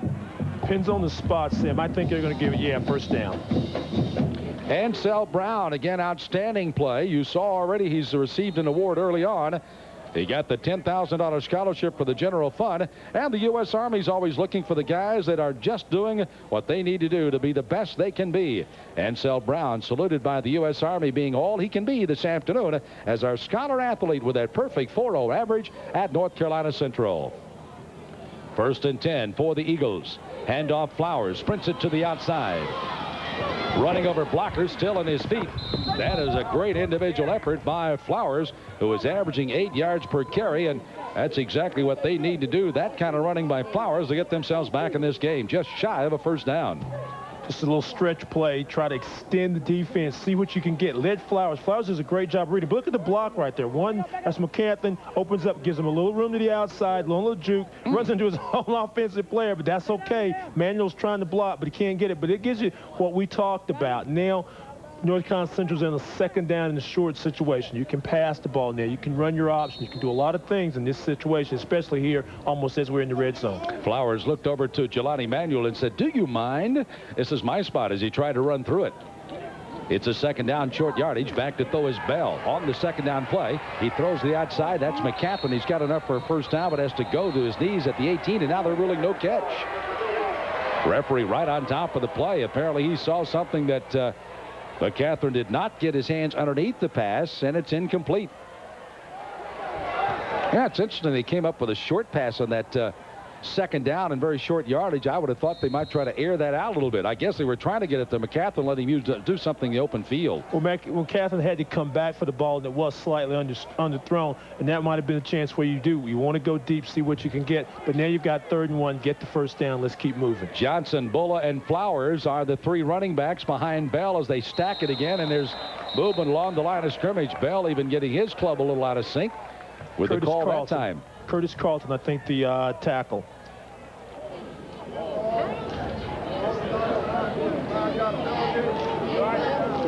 First time we've heard the referee's mic all day today, faintly in the background there, with 10 minutes to go here in the third. Get along the line of scrimmage. You can see Bell's count. And you can see Big Curtis right there. He's ready to hit somebody. I believe both tackles were going that time. The snap counts on 3, fellas, not 2. Marsh and Carlton, the 2 tackles. Darlington, Brooks, and Cox along the front line. David Pratt is the tight end. Pratt lined up tight end on the right side. They split 2 wide receivers to the left, and Flowers the lone running back. The numbers on the board not good for Central at the moment as they have a 3rd down and a pass situation for Bell. Bell still looking. Trying to get away from Lloyd. Now Bell loses the ball. He's got to get back on it. Picks it up again. Are they going to get anything positive out of this? Couldn't you believe this? And it's going to be Manuel cannot hang out of the football down at the 15-yard line. And if there's not a hanky on the field after all of that mess, it's a miracle. But there's none. Bell looking like Houdini there for a moment. Almost came up with a play as Manuel caught that one right in the face mask. And, you know, he's looking back into the sun. I really believe he might have lost this ball as well. He may have lost Warren Bell, too, because Warren ran around. There's one tackle he misses. He goes, you know, I said, we used to do this in the backyard when I was a kid, you know. We had a name for that, but I don't know today. Fumble the ball, pick it back up, scrambles to the right, throws it down the field, boom. Almost just behind it. But hey, great effort not to get sacked, puts you in 4th and 6. Well, they've got to go for it. 4th down, 6 yards to go. Bell under center. Straight back to throw. Looking deep to Brown. Brown's got it knocked out of his hands, but it's going to be interference called. A hit from behind as they got that hit on the far side, and that is McDougal. McDougal in the right corner was one-on-one on Brown out there. Brown had his hands on it, but McDougal was on him. Was it there, or was the contact before the ball got there? Let's take a look. Nice drop. You're looking. You got a receiver open. Oh, yeah. Oh, that was it. If he was on him like a cheap suit. Good. A cheap suit? Well, inexpensive suit. I haven't seen a cheap suit. Well, I hang around you too much. I don't see any cheap suits. Oh, you're right. Yeah. Interference call on Winston-Salem. And Central, of course, has the option as Darlington Joe, the big captain, is called forth to the officials to talk it over to what they want. And Central, again, one of the keys we talked to Larry Little. He said, we've got to do better in the red zone. That's been a disaster for them today. Certainly the early fumble by Bell. I still harken back to that, to being a very key touchdown that they missed early in the game. They, of course, went out at 22-8 at the end of the half. It could have been closer. Now, of course, 28. It could have been a little bit more 14. They take the holding, 10-yard penalty. First down. First down. You see the call, and first down for Central. Let's take another look at that. Well, there was a hold by Winston-Salem as well as a pass interference. I'm not quite sure where the hold occurred, but the pass interference we definitely see, unless they were both the same play. You know, you could have a double foul there. But anyway, that's definitely pass interference. The good thing, Winston-Salem gets a chance, North Carolina Central gets a chance to keep the ball and keep this drive alive. They need to put points on the board, Sam. Kermit Blunt, who said, no, my guys never interfere with anybody, as he disputes that one as Brown goes in motion. First down for Central. Bell looking to throw. This time he throws to McCaffrey, and after it was touched and knocked in the air several times, including an injured player earlier on, Walters got a hand on it. It was finally knocked up in the air and incomplete as McCaffrey would not hang on to it. Manuel goes in motion this time. He allows him one-on-one. They try to find the slot this time, McCaffrey. That might have been a situation where you might want to go on deeper. I think Manuel was open, but the pressure that Warren Bell has seen today doesn't give him a lot of chances to look for the second and third receiver. He's got to throw and go. Stops the clock at 9:32 of the third. Good look at the eyes of Warren Bell as he surveys that defense. Bell, a star athlete on the basketball floor as well as on the football field. Handoff, Flowers. He cuts into the open. Calvin Lloyd, one of the two that sandwiched him in there, helped by B.J. Cameron, number 2, and number 35 for Lloyd, who had a sensational first half of the game. A great carry by Flowers. Second down, they'll still need 5. You've been throwing, you set up the draw. Nice little draw, good protection. Everybody, you've got to convince the defensive line, the offense does, that it's a pass. They did that. Flowers was able to bust it. One more tackle, and he can break that. But that puts him in the 3rd and 5. Good situation, good play calling by North Carolina Central. You see the numbers on Flowers. Seems like he's carried it more than that today, but only 8. And the number's quite low for him. Averaged 8 yards per carry early and coming into the game. Back to throw Bell to the corner. Caught it. Manuel wrestling down to the 3-yard line. And as Jelani Manuel, the senior, 5'10", 180 out of Greensboro Page High School, fights his way down to the 3. They'll take a good long look at this. It doesn't take long because they say it's 1st and goal. They're trying to isolate Manuel against number 32, Marcus Wilson. This time just simple as drop back. Look, they're going to Manuel all the way. It's a good catch. Wilson comes up a little too late, but he's able to stop him before he gets in the end zone. It's 1st and goal, North Carolina Central. Red zone efficiency, very important. Let's see what Central can do. Winston-Salem has been tackling the football. That's what created the fumble with Bell early on. This time they try to give it up the middle, and it's going to go to only the goal to the line of scrimmage. And Winston-Salem feels the ball has been fumbled again. They try to come out of there with it, and they think they've got the fumble recovery. In this case, Carnell Brown. You know, we haven't called his name much. They were anticipating him to be in a lot of action today, but we haven't had a lot coming from him so far. He has played the whole game, though. So it brings up a 2nd and goal. Short goal line defense coming in for Winston-Salem as they get some other big players along that front line. Tyrone Cheeks checked in at 6'3", 303. This time they try to get it to Bulla. Bulla goes to the goal line, but there's a hanky down. And Bulla, who already has a total of 5 touchdowns this year, was looking for number 6, but the flag. We'll see who's on the discretion side of this. 7:34 left to go in the 3rd period.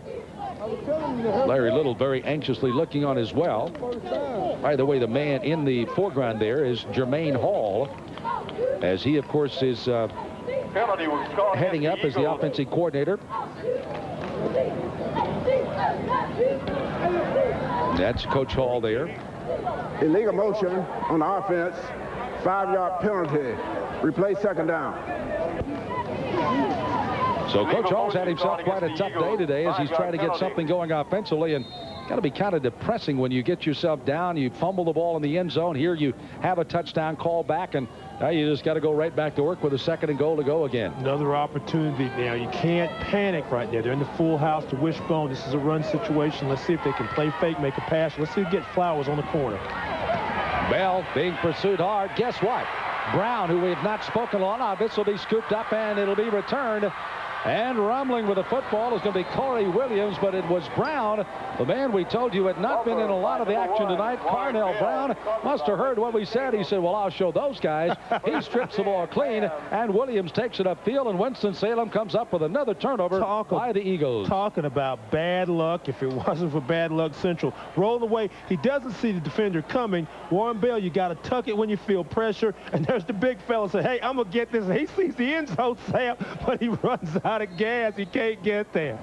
Big play by the Winston-Salem defense, and tough luck for North Carolina Central. Warren Bell was the man that had to come from behind to make that tackle on Williams. So now it's a 1st and 10 going the other way. Woodbury, by the way, is back as the QB here for Winston-Salem. Hines in motion. There's the fake. Very nicely done to hold the linebackers. Now Woodbury's in trouble, and down he goes.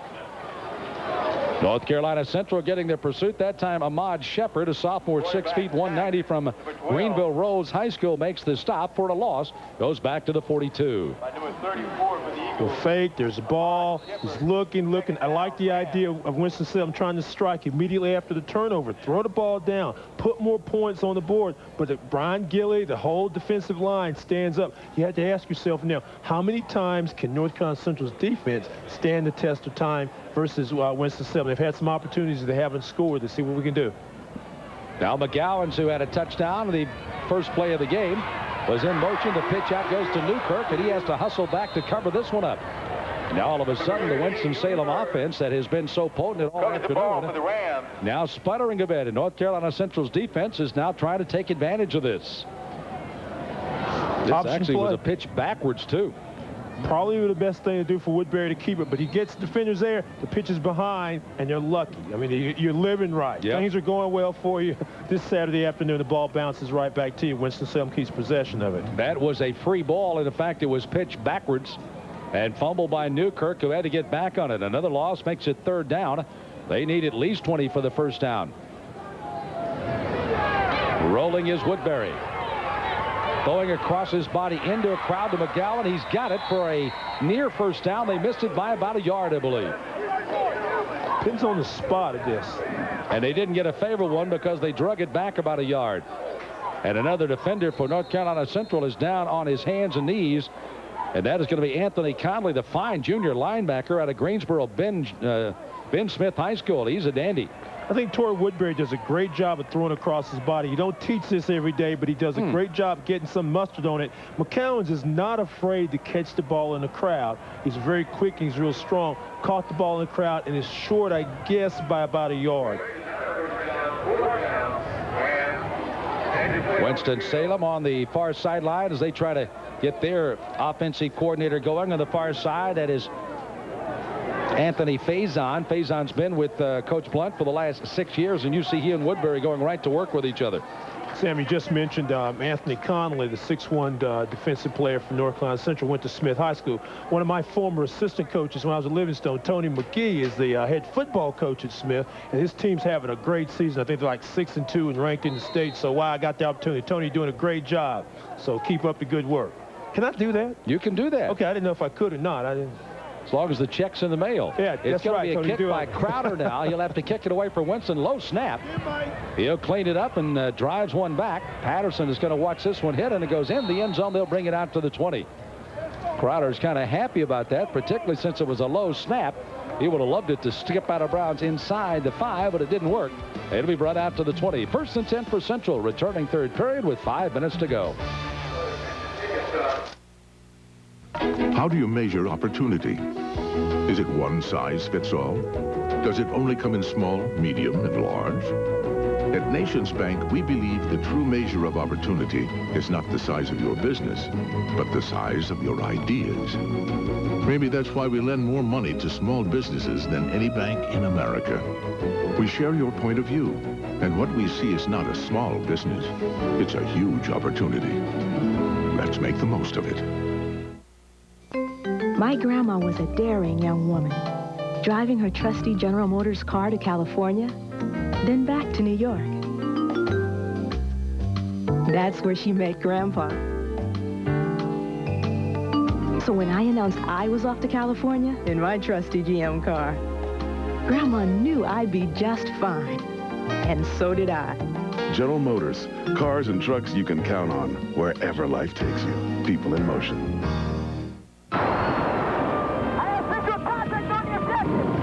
This is for Mr. Blanchard, who told me to make something of myself. For Miss Miller, who never let me settle for a C. For my parents, who believe in my dreams. For myself, for my future. Be all that you can be.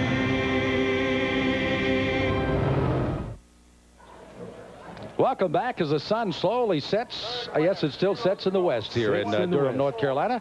What a sunset that's going to be this afternoon. The lights will be twinkling on here shortly as we're in the third period with about 4:57 left to go in the third. Winston-Salem is literally trying to turn the lights out on North Carolina Central. Central, however, has the ball again, 1st and 10, but they're down 29-8. Bell, still the quarterback, almost came away a little early, pulling it out to Ansel Brown. Young man that got the scholarship award brings it out to the 21-yard line.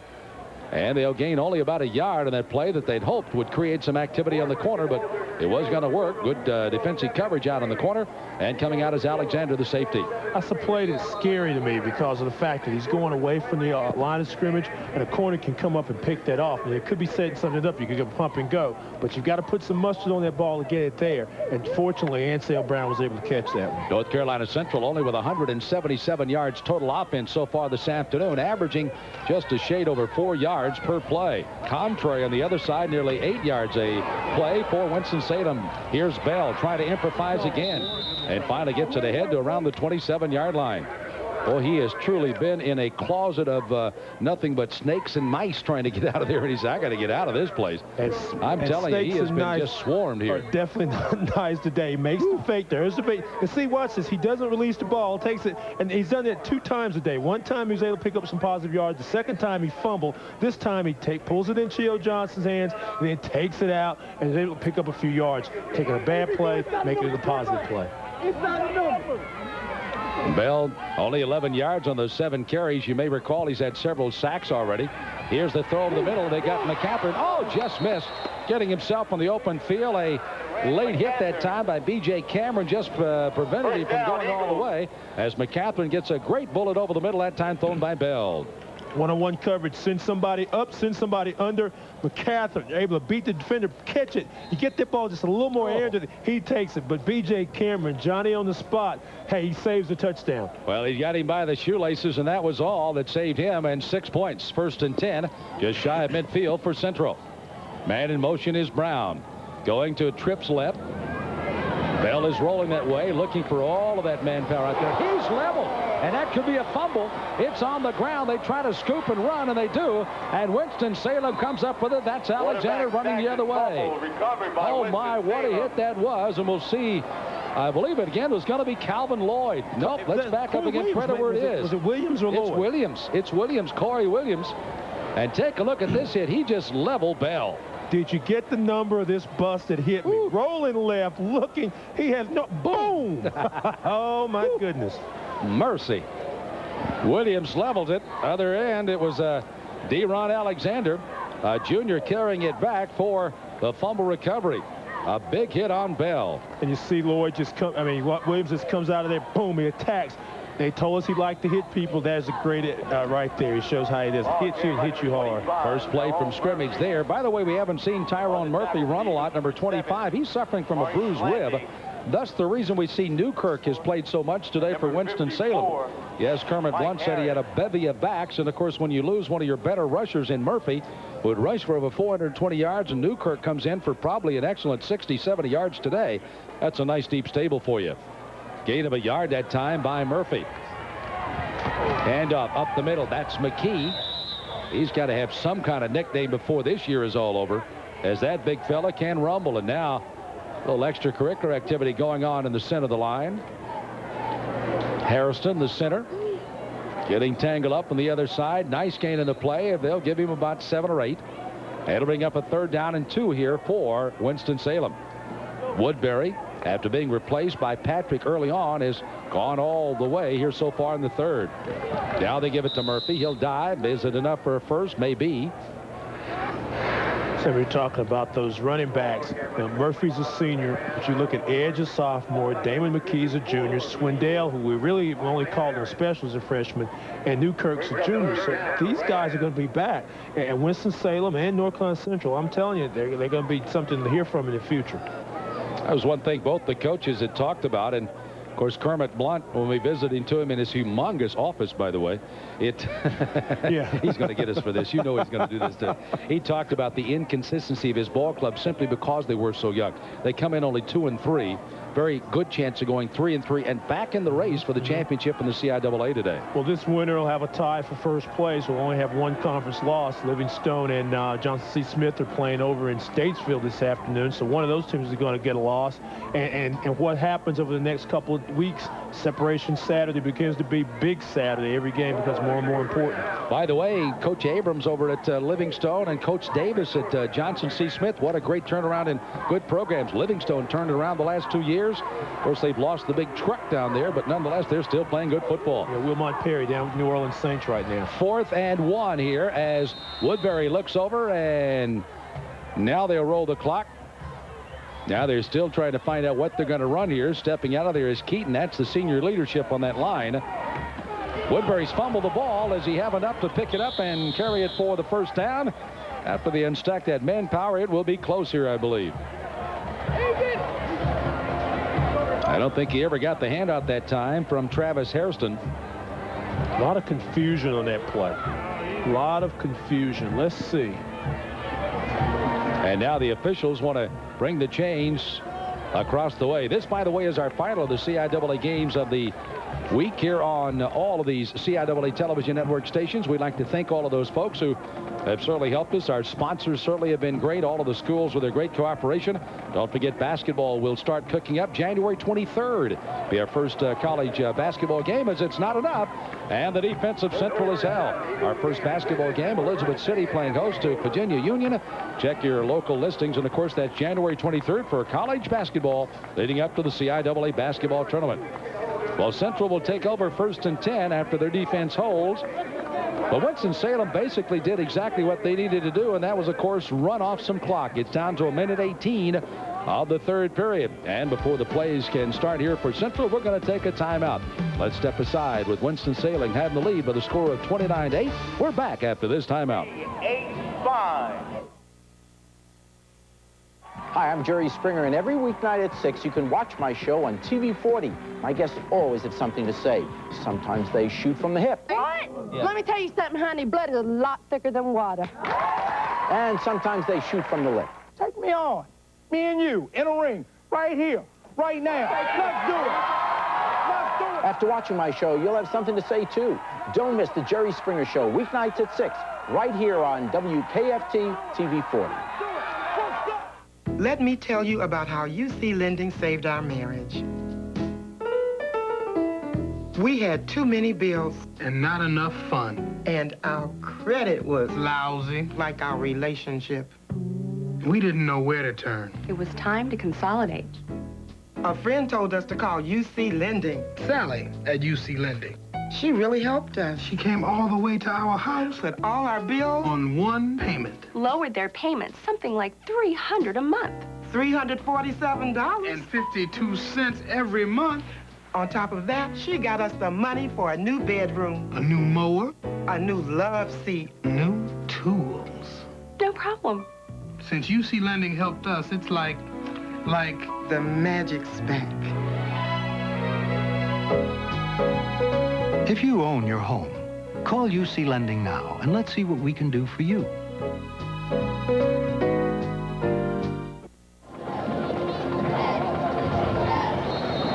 Somewhat of an agonizing look in the face of the Hall of Famer Larry Little. Now in his 6th year at North Carolina Central, really kind of wondering where his offense went today. Right now, it'll get the ball 1st and 10, and they'll have it just inside their own 15-yard line. Warren Bell stays in at QB. Gets the big rush, and down he'll go. And the ball is loose again, picked up in advance, but the ground calls the fumble. And again, that big rush, and I guarantee you one thing, Carnell Brown has got somebody listening to our telecast and sending him signals. We said we hadn't called his name all day long. He creates a fumble on the other end and makes a big sack here. Carnell Brown comes, hey, look, they're going to meet me at the quarterback, Lloyd Brown, and you know what, Sam? That was a fumble. That was a fumble. Like it was on his way out. Wow. Meanwhile, there's a Winston-Salem player is down back behind the play. And again, another leg injury being looked at here by the training staffs on both sides. And Bell himself has really taken a licking today here for North Carolina Central.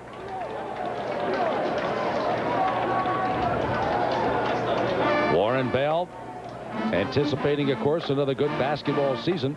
You know, we may very easily come up and see their backup quarterback, and that, of course, is Damian Phillips. He's a sophomore out of Greenville and a transfer from Fort Union. He comes in 6'2", 185, has thrown 9 passes, completed 6, but Warren Bell really is, not to say that he's been ineffective, but he just hasn't made things happen today. Maybe you come in for a series and see what Phillips can do. That's a good idea, plus the fact that I'm so impressed with Winston-Salem's interior line and their linebackers. They put pressure on Warren Bell all day. They really haven't given him, except for a couple of times, he hasn't really had a lot of time to throw the football today. This will not be the place they'll put Phillips in, back with your back to the goal line, and Winston-Salem just laying the ears back. So if Bell and company at least can punt the ball out of there or maybe get it out of there on their own, on offense, you may very well see Phillips on the next series of downs. He's warming up down on the sideline as we speak right now. Ticket holder 03. Across the way, Winston-Salem, they got to be pretty comfortable about what's going on with them. As going off the field for Winston-Salem, number 91, that's Jackson again, and the freshman out of Durham, North Carolina's had quite a day today. See, should Winston-Salem hold on and win this football game, they go up to Virginia State. Virginia State's playing at Fayetteville tonight, but that becomes a big football game again because, again, you know, Fayetteville State's a good team. Virginia State's had some craziness happen to them in an 8 overtime game down in Bethune-Cookman. So Virginia State's still got a chance at this thing. I may go up there for that game next week. Second down, long yardage here. Bell with a handoff, just trying to get some running room up the middle. And they give it to Flowers, who does move it out to the 5. Kind of a quirky schedule so far for Winston-Salem. We alluded to it with Dr. Schexnayder at halftime. At Virginia State next week, they go to Johnson C. Smith, which should be an interesting game, particularly if Smith gets by Livingstone today. They're out at Elizabeth City on the 9th and then close out on the 14th against Scrambling out in San Diego, the home of the Chargers, out in that same, what is it, Qualcomm Park, whatever. The old Murphy Stadium. So nonetheless, that's where it'll be played coming up again. And that'll be on November the 14th to close it out. All on the road for Winston-Salem the rest of the year, including today's game in Durham. And with that, the clock winds down, and that's the end of the period. So before Bell and company can do anything more of it back in the shadow of their own end zone, we come to the end of 3 periods here in Durham on the Midway Classic. Our score, Winston-Salem 29, North Carolina Central 8. We're back after this timeout.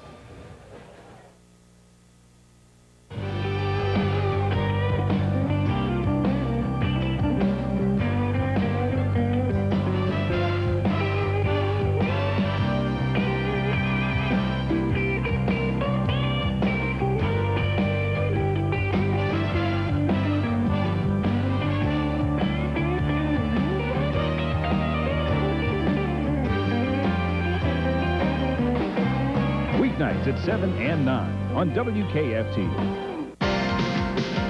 Wouldn't you like to eliminate those high energy bills? Drop them by at least 25 or 35%, maybe more?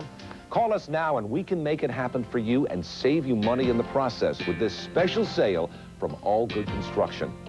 Save 40% on premium vinyl siding from All Good and receive free insulation plus free shutters. Also, buy 3 vinyl replacement windows, get 2 more free. Call All Good Construction right now at 1-800-243-6688.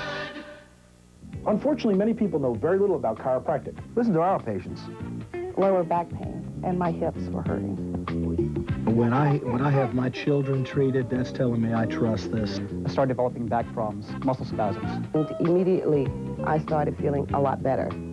Go see Nelson and Nelson Chiropractic. If you're in pain, come see us at Nelson Chiropractic Center. Nelson and Nelson Chiropractic Center. We care for you. Well, she's all you'd ever want. She's the kind I'd like to flaunt. out and take the deed. This fall, Pamela Anderson's back. But she always knows her place. She's got style, she's got grace. She's a winner. And she's ready for action. She's a lady. VIP. Oh, she's a lady. Talking about the little lady. Saturday and Sunday nights at 6 on TV 40.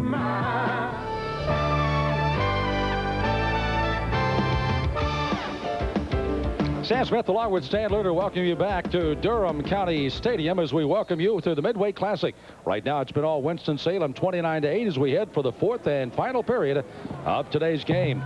In the shadow of their own end zone with a third down and long yardage situation, it's Warren Bell and company for North Carolina Central as he looks over the defense. Winston-Salem's been coming hard and back in the end zone. He's already been caught for one safety, lofts it deep.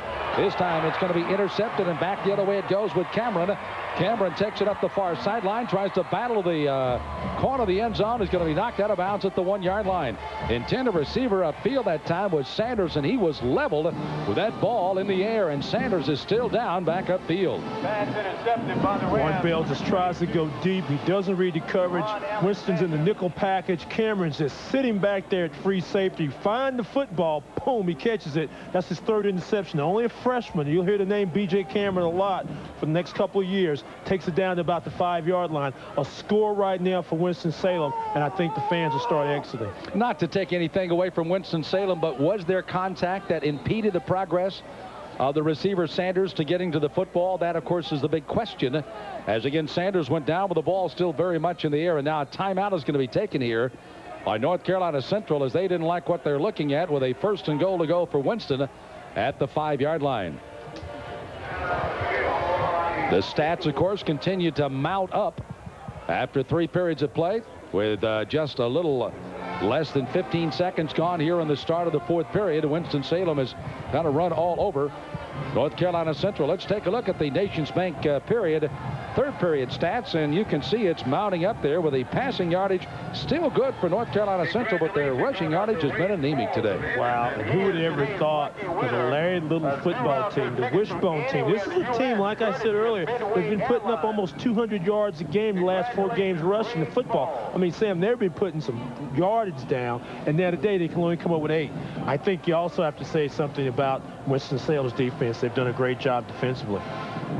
By the way, Darrell Sanders, the young man that was hit, and you see they're working on that left kneecap. That's where he got the contact as he tried to make a cut.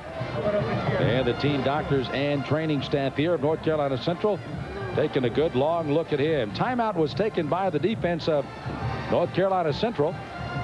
And now they hustle back out on the field as it's going to be 1st and goal to go here for Winston-Salem. You can see Coach Hall, the offensive coordinator, along with Warren Bell, really trying to wonder what's going on after the intercept. Handoff, second back through, rumbling down. I believe that's Murphy. Murphy takes it down inside the 5 to around the 3-yard line. How dominant, you ask, has Winston-Salem's defense been? 23 rushing attempts for Central today. They've only picked up those 8 yards in the last 4 games. Virginia State, Albany State, Elizabeth City, and Fayetteville State. You know, they 231, 170, 190, and 170 yards and 9 touchdowns. I mean, you know, hey, somebody's done a great job, and you got to give credit where credit's due for the Winston-Salem defense. That was done with a blob of tape on his notes, ladies and gentlemen. Left side, Murphy takes it to the goal line. Touchdown, Winston-Salem. So Murphy, who is playing with a bruised rib and had really kind of given way to Newkirk this afternoon, comes forth with his touchdown as he takes it from the 3. And Murphy takes it in for the score here for Winston-Salem. We're waiting for Murphy to break out. Boom, 1 hit and just keeps driving. He's a very strong kid, very active. A good job by the line, sir. Just 1 block, 2 block. Look at the push. Look at all the white shirts in the end zone along with Murphy. Great job, Winston-Salem State. Thomas with the extra point. It's high and long and true out of the hole by Blanding. And with that, it's a 35-8 game. It's Winston-Salem now starting to fly high. Well, the game ball was flown in here by helicopter and by skydiver, and it hasn't really hit the ground for Winston all day long. Victoria Molinari. She pays the mortgage and raises a little girl. but you should see the balance on her credit cards. So she calls us up. Pretty soon she's got the Back on Track plan at the money store. With a home equity loan, we pay off her cards and save her $400 a month. She even gets a reward for making payments on time. Automatic reductions on the interest rate. Hey, Victoria, you did it. The Money Store. 1-800-LOAN-YES. Hurry to Nationwide Warehouse for the impossible 44-hour moving sale. If you're moving, going to school, or need new furniture, you've got 44 hours to save at Nationwide. Get this 4-piece bedroom set, only $248. And this Leatherlook sofa love-seated chair for only $398. Mattress set from $36. Every item is priced to move with free layaway and same-day delivery. The impossible 44-hour moving sale. In Raleigh, 1245 Wicker Road. And now in Durham, 3500 Roxborough Road. Nationwide Warehouse. Hi, I'm Tom Ishbach, president of Central Chevrolet and Buick in downtown Sanford, and I'd like to personally invite you to our 98 Chevrolet and Buick blowout sale with some great deals like these. A new 98 Buick LeSabre with luxury package, only $19,995 after rebate for a limited time only. A brand new 98 Z71 Extended Cab Silverado, only $24,995 after rebate. With 0.9 financing, there's no better time than now to buy, and no better place to buy than Central Chevrolet Buick in downtown Sanford. We keep our promises to you. Well, I imagine that probably tastes a little bit better than it might have done early on for Kermit Blunt. Even he looked at it and says, I hope somebody tested this before I took a swig of this. Again, his club lost the lead last year and lost 30-29 to this man, Larry Little, in North Carolina Central. I don't foresee that happening now. Would you like to get that guy, man? Oh, man. Boy, I wouldn't want to be in a film session on Monday. He's not a happy camper right now, I'll tell you. And you know the nice thing about it, Larry Little is probably, I'm going to use this word affectionately now, he's one of the sweetest guys to be around. I mean, he's a gentleman. He's always a great wondered. guy. He talks to you. He loves to talk football. He'd talk all night on football. But I'm telling you, he is a competitor. Of course, was with Miami, 2 Super Bowl championships. One of the greatest pulling guards of all time, along with Kramer of Green Bay. Here's a short kick. North Carolina Central trying to get a run back to the near sideline, and with the football is Junior Bulla. And Bulla taken out of bounds, and that'll probably bring a personal foul here on Winston-Salem. So Junior Bulla, who hasn't been heard from much in that backfield of Central. And now we'll see if they'll bring out a new quarterback, and yes, they will. It's we'll go the other side. It's going to be Phillips. It'll be Damian Phillips will be the quarterback now for North Carolina Central as he is set and ready to come on with the offense. And Sam, once again, North Carolina Central gets great field position over the 30-yard line with the kickoff, and now with the penalty, it'll probably be around the 40-45. So they've had good field position most of this football game. Okay. Winston-Salem defense has done a good job. Personal foul, face mask on the return, 15-yard penalty, first down. So they do indeed get it all the way out to the 48-yard line, where they'll have it 1st and 10 for Central. Stranger things have happened as Bell has to set this one out now, trying to wonder what went wrong in this one today. As Phillips steps under center, well, now he's going to drop back to the shotgun. The sophomore out of Greenville, North Carolina, and a transfer from Fort Union. Back he throws. Boy, he's got a nice setup throwing over the middle, but it's going to be incomplete. Intercepted by Cameron. Cameron with his 2nd consecutive interception, and back he's going. He may go all the way. He's at the 10, the 5, and steps it in. He almost lost the ball on the way into the end zone, but he takes it all the way for the score. I think it's going to be back at the 35-yard line where he picked it off. And that'll be 65 yards on the interception for Cameron, who almost took it in on the last play against Bell as well. What a freshman. Yeah, Coach Little, what happened? I don't know either. What a freshman, B.J. Cameron. Wow. Winston-Salem fans have got to be excited. This was a kid that was supposed to go to East Carolina. For some reason, didn't end up in Greenville, with a Greenville, South Carolina pass to a Greenville, North Carolina destination almost. He almost went. I got those two. He's got it going, yeah. I think I'm on a roll. Anyway, though, he didn't go to East Carolina, and I know the Ram fans are very happy he's not a Pirate, he's a Ram. Blanding's hole, good for Thomas as he notches it through. And he scored 43-8 with 13:30 left to go. And there is Cameron. B.J. flying high for the Rams today here in Durham.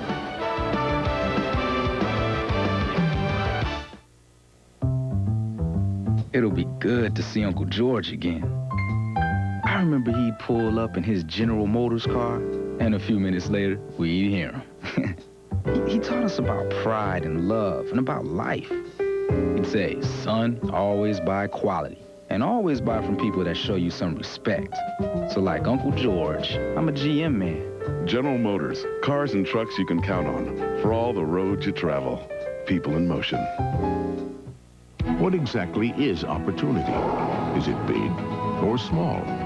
At Nations Bank, we believe every business decision you make holds opportunity.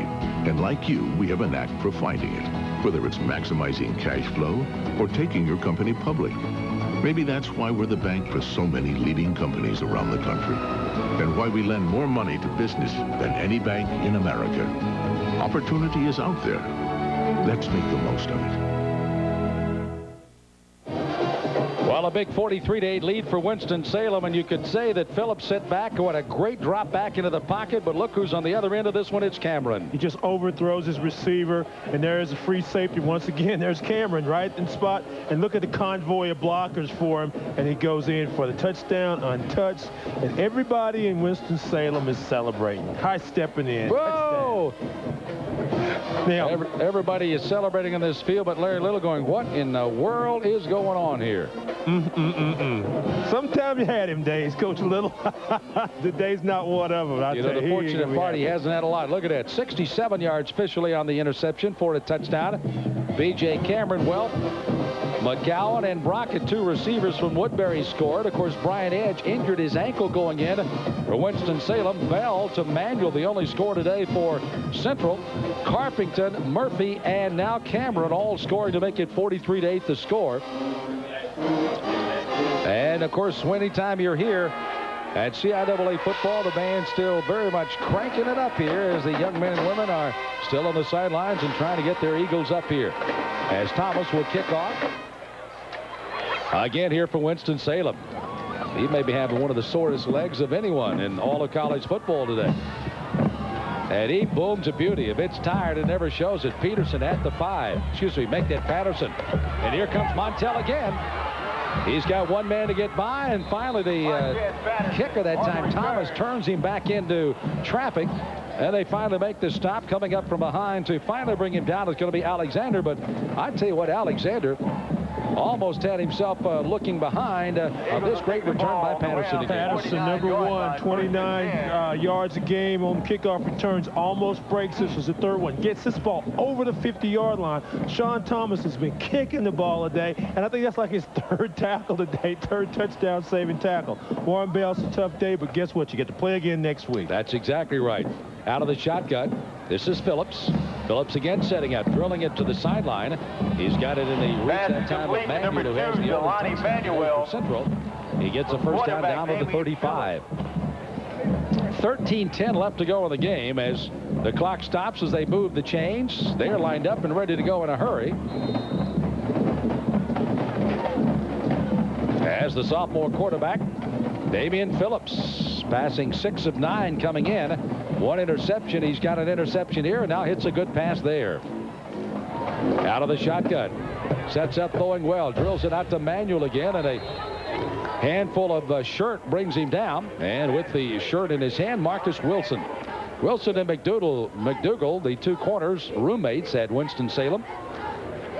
And, of course, they are the ones that help dissect the tape and the film itself as far as the corners are concerned, and kind of share their knowledge with each other, which is good. Phillips with a second down and 5. Big rush, and down he goes. And that's Robert Mackey.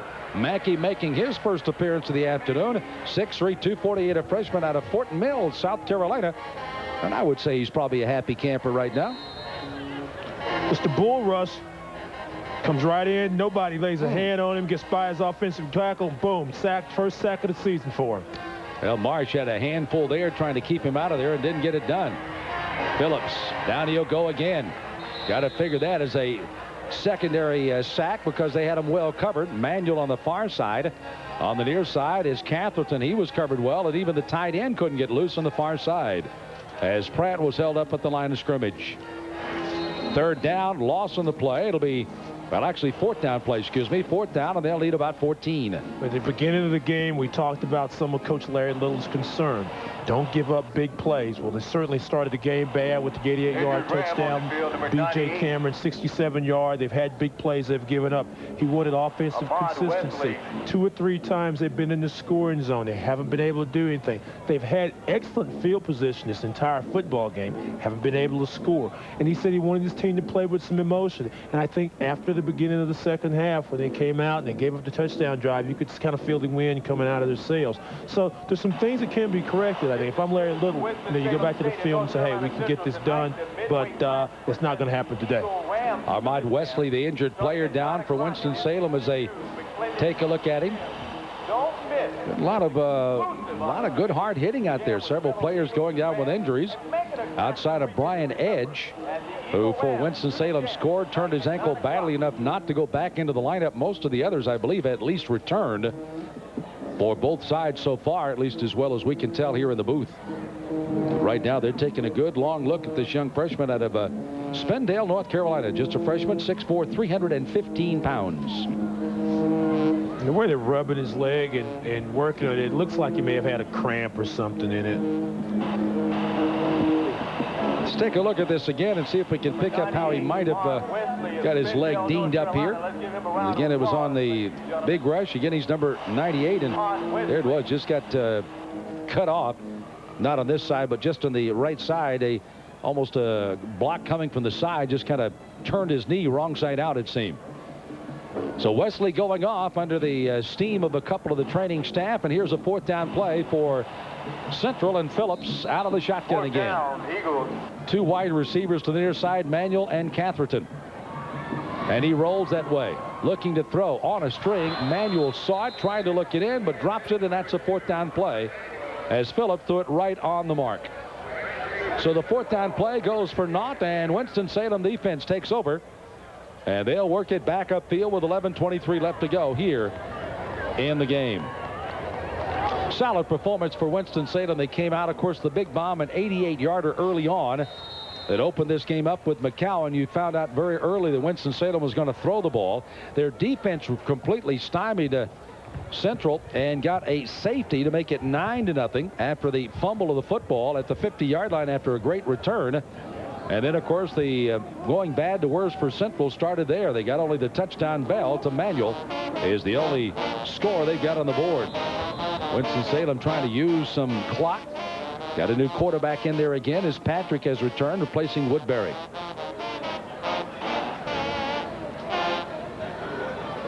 Coach Blunt told us when he had come to Winston-Salem, certainly being a grad, you feel a little pressure when you go back to your alma mater. Everybody wants you to try to turn it around in a hurry. He actually did the first couple of years. They really won some big games, but they lost some maybe they shouldn't have.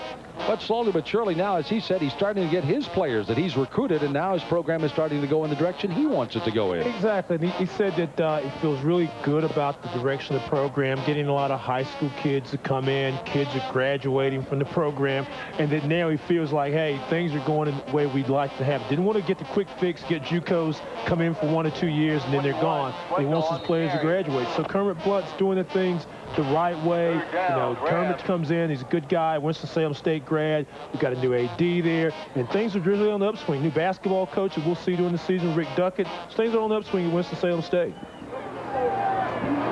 Here's a quick pitch coming to the outside. And they try to get the running back this time, Swindell. Nathan Swindell, first chance to look at this Council, North Carolina freshman at 6 feet 205. He takes the pitch. Blocking out in front of him is Corpington, who had scored one of the touchdowns here for Winston-Salem, but a third down play goes for naught. And out to the 41, they'll kick it away. And Crowder's back there again to do the kicking for Winston-Salem. Numbers on him, 38-yard, 43, his longest of the afternoon. So their kicking game has also been very solid, certainly with Thomas doing his job as the place kicker as well. So we have punt block. And he almost got it again, and Crowder got this one off a little off the side of his foot, but he got it out of there. As really coming headlong looking for a block, and he's really disappointed he didn't get it, was Michael Wall. Wall, the all CIAA cornerback, and he thought he had a block there as Crowder got it off a little off the side and goes out of bounds. They'll move it out to the 34. And Central's offense will get it again, and Phillips will come back in again. And Michael Wall's been taken totally out of the game today. They haven't thrown at him. It's got to be very good player. Has possible NFL potential. One of the defensive backs from Central last year, Buddy Crutchfield's playing with the Redskins now, and they liken Wall to Crutchfield, except he's a little smaller, but he has a chance. But today, hadn't seen much action. They're not throwing at him, and he hadn't made many tackles. Phillips has a man in motion. Catherton, low snap, but he picks it up easily. Over the middle, throwing. He's got a completion. Cutting to the outside, trying to run it is Junior Bulla. Bulla up to over the 45, out to the 47-yard line. So Junior Bulla getting a nice pass and run that time as Phillips throwing it right over the middle. I'll tell you what, Phillips has got a nice arm. He sets up, got good balance underneath him. Throws the ball very, very well. Of course, he also threw the interceptions as well. So you have to count a Bell throwing one, and the other one, Cameron, who was run back off the throw by Phillips. On the string, and again, they can't hang on, and that is Ansel Brown. As he hit him at the numbers at the 45. Good pressure from behind again. Coming up was McDougal. Gave him a shot right after he made that potential reception. Both these quarterbacks, you know, you look at Bell and Phillips, have lively arms. They get the ball where they have to. When they have a chance to set up, they really make strikes on the passes. I like these tight spirals. But sometimes, you know, Sam, it's really hard to throw the ball when you've got 6'6", 235, 328, whatever coming at you, and then throwing you down. It's hard to really be patient and throw the ball sometimes. Robert Mackey thought he had a sack in his eyes there. Here's Phillips. Look at him throw that ball, folks. That's up for grabs, and a diving try on the far sideline. And a man that was injured earlier and that came out of the game and is now back in there. And that, of course, is Darrell Sanders. Sanders, the one they were looking at his kneecap, makes a diving try on the far side, and that ball was thrown very, very well by Phillips. He threw it at about 50 yards on the line, boy. I tell you, he's got a nice arm. Only a sophomore. Third down, 10 yards to go here for Central. 8 minutes, 45 seconds left to go in the game. A 43-8 lead by Winston-Salem. They led 22-8 at halftime, so they have completely stymied North Carolina Central here in the second half. Bulla, the lone running back with Phillips, out of the shotgun. Wide receivers, doubles on both sides. Phillips takes a lot of time, goes to the release foul, and that is Catherton, and he's saying, why did I ever catch that football? As he caught it for only maybe a yard gain, they'll give him out to midfield, but he took a whack when he got it, and who got him?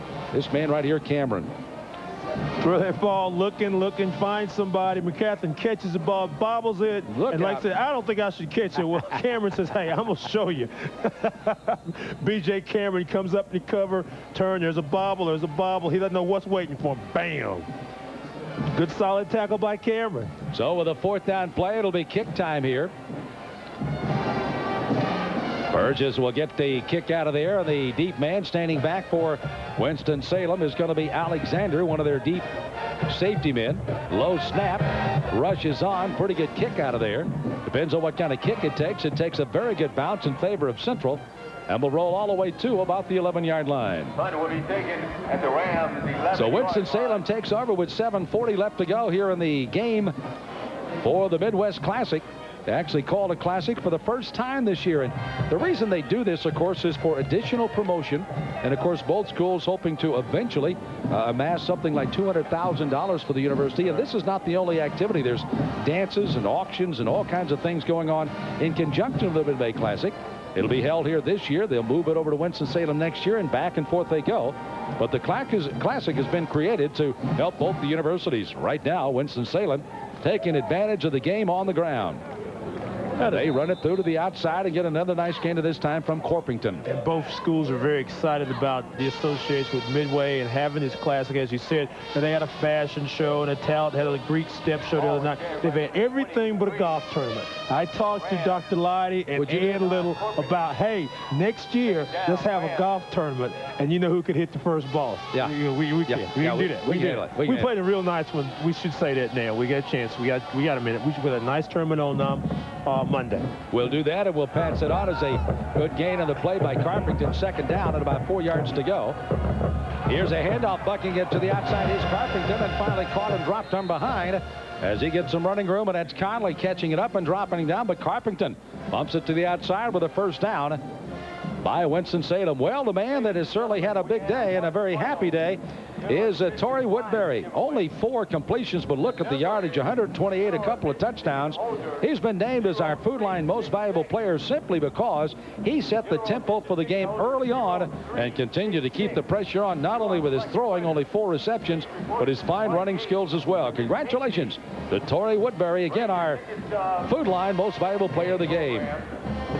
Cameron, by the way, will probably argue that fact, and they'll fight for the award going back to Winston-Salem. Fight over a bag of groceries or something. But, you know, 4 out of 5 passed, 128 yards, 2 touchdowns, but no interceptions. He's run the team, made good, smart decisions, and hey, you can throw it either way. The bottom line, and I'm sure he'd tell you, I'd rather have a win, Coach. I'd rather have a win. Yep. 2nd down, 10 yards to go. Winston-Salem, they'd love to wind as much of this clock out as they could at 6:05 left to go with a 43-8 lead on the board. You know, a good sustained drive could use that up rather easily here. If they can do it. They try to bucket the outside, and a man we expected to see some playtime tonight was Devin Johnson out of Baltimore, Maryland, a junior, 5'10", 180. He didn't get a lot of early play time because a young man by the name of Newkirk came in and played behind Murphy and really had himself quite a day for Winston-Salem. Gain of the play of about 6. Make it 5.5. 3rd down and about 4.5 needed for the 1st down for Winston-Salem. We'll see if Patrick will roll and throw this time. Only 1 split back out to the near side. That's Price. He does not throw. He hands it off, and they try to get the yardage the old-fashioned way as Johnson battles to the 40, and they'll have to kick it away. Brings up a 4th down. They'll need about 1.5 yards. Good drive. Good drive. You want to run the clock, keep it down, run the play clock down to 2, 1 second, get it off. Let's see where kick it deep. You've had a lot of success with your kicking game. Pin North Carolina Central, make it hard for them to score. I know Central would like to get some more points on the board, make them feel better as they go into next week's game. One thing I would not like to do, if it were not a wide score, if it's a tight score, you definitely not want to kick the ball to Patterson. But that's a man that's standing back. Crowder will kick it to him. There's Montees. He has had himself quite a day today returning that football. They're on for the big run. Look at this kick by Crowder. A towering kick that drives Patterson for a fair catch all the way back to the 17-yard line. And look at that. 1, 2, 3, 4, 5, 6, 7, 8 of the white-clad Winston-Salem Rams back to cover that punt. Good job as they continue to keep the pressure on Central as we head for the end.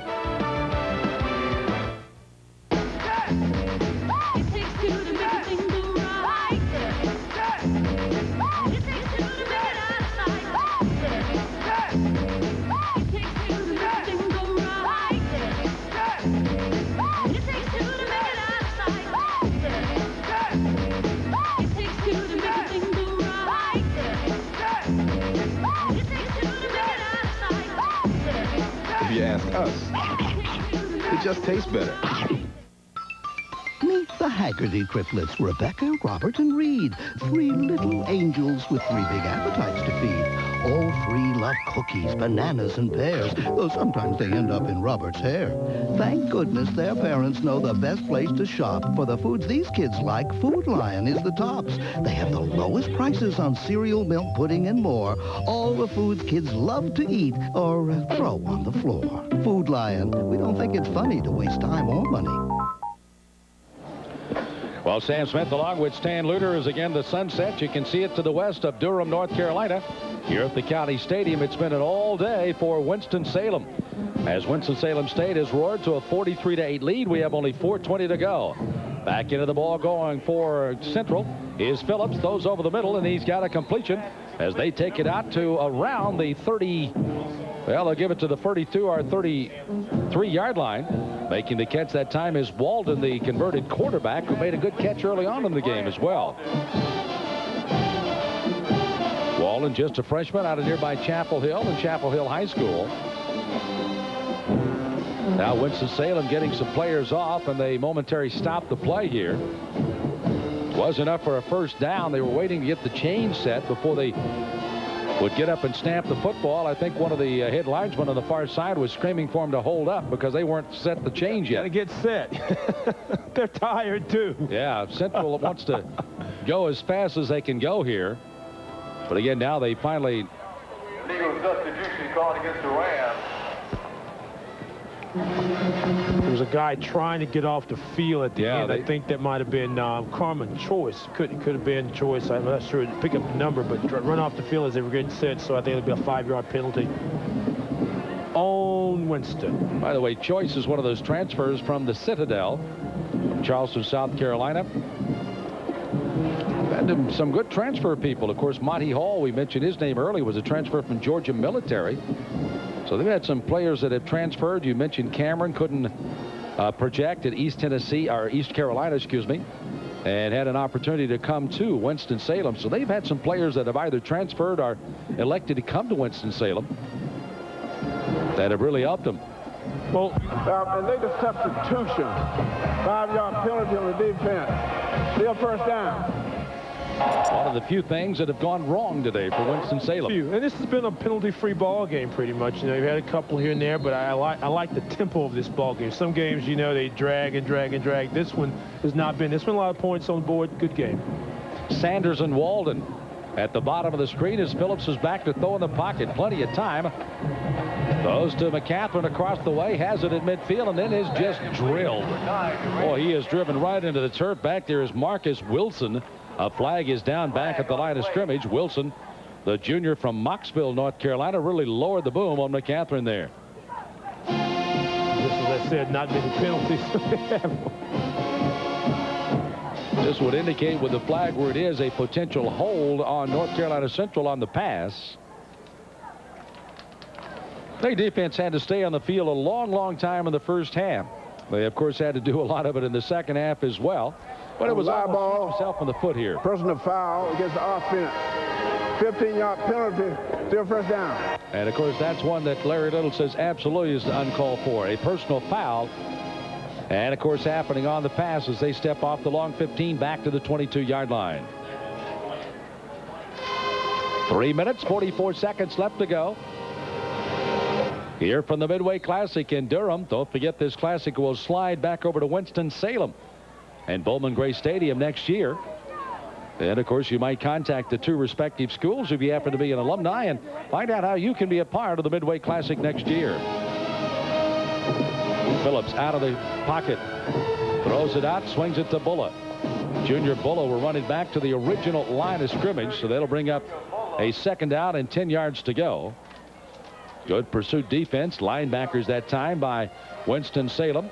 Coming over for the stop was Carmen Choice, the linebacker we mentioned out of Charleston, and the transfer from the Citadel. Bullow's been very quiet today. Larry Little described him as a fullback that plays tailbacks, got tailback speed, but haven't got the ball to him much today.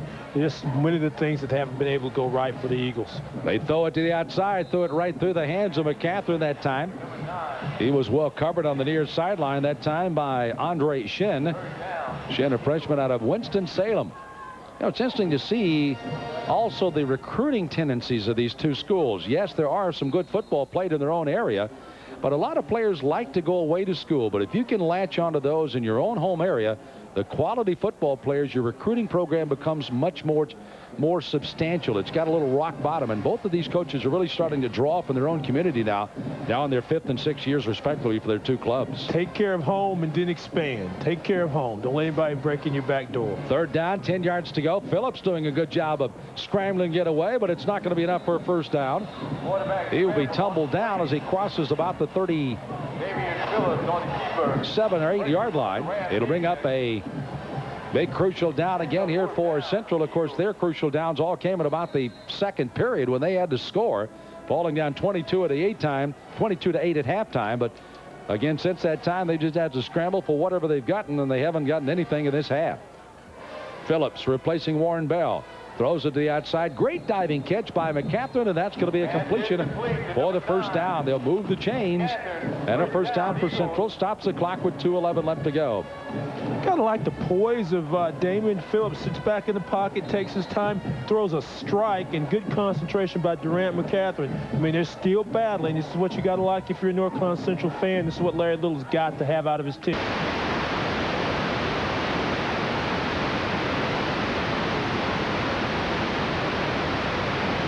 the football field, almost to Walden, and Walden in a crowd can't catch up with that one. Goes incomplete. They'll bring it back for a second down and 10 to go. Our compliments and our thanks to Tom Lundy and his fine crew out of the truck today, our producer, and all of the men and women behind the scenes. We appreciate your effort very much. Always make our job much easier. We come to cover the CIAA right here on many of these CIAA television network stations. And while I've got a second, let me thank you for the opportunity working with you in football. Basketball, we had a great time last year, but doing the football thing, hey, I appreciate all your words of wisdom. I'm still waiting on the book. I want to be inside when you write.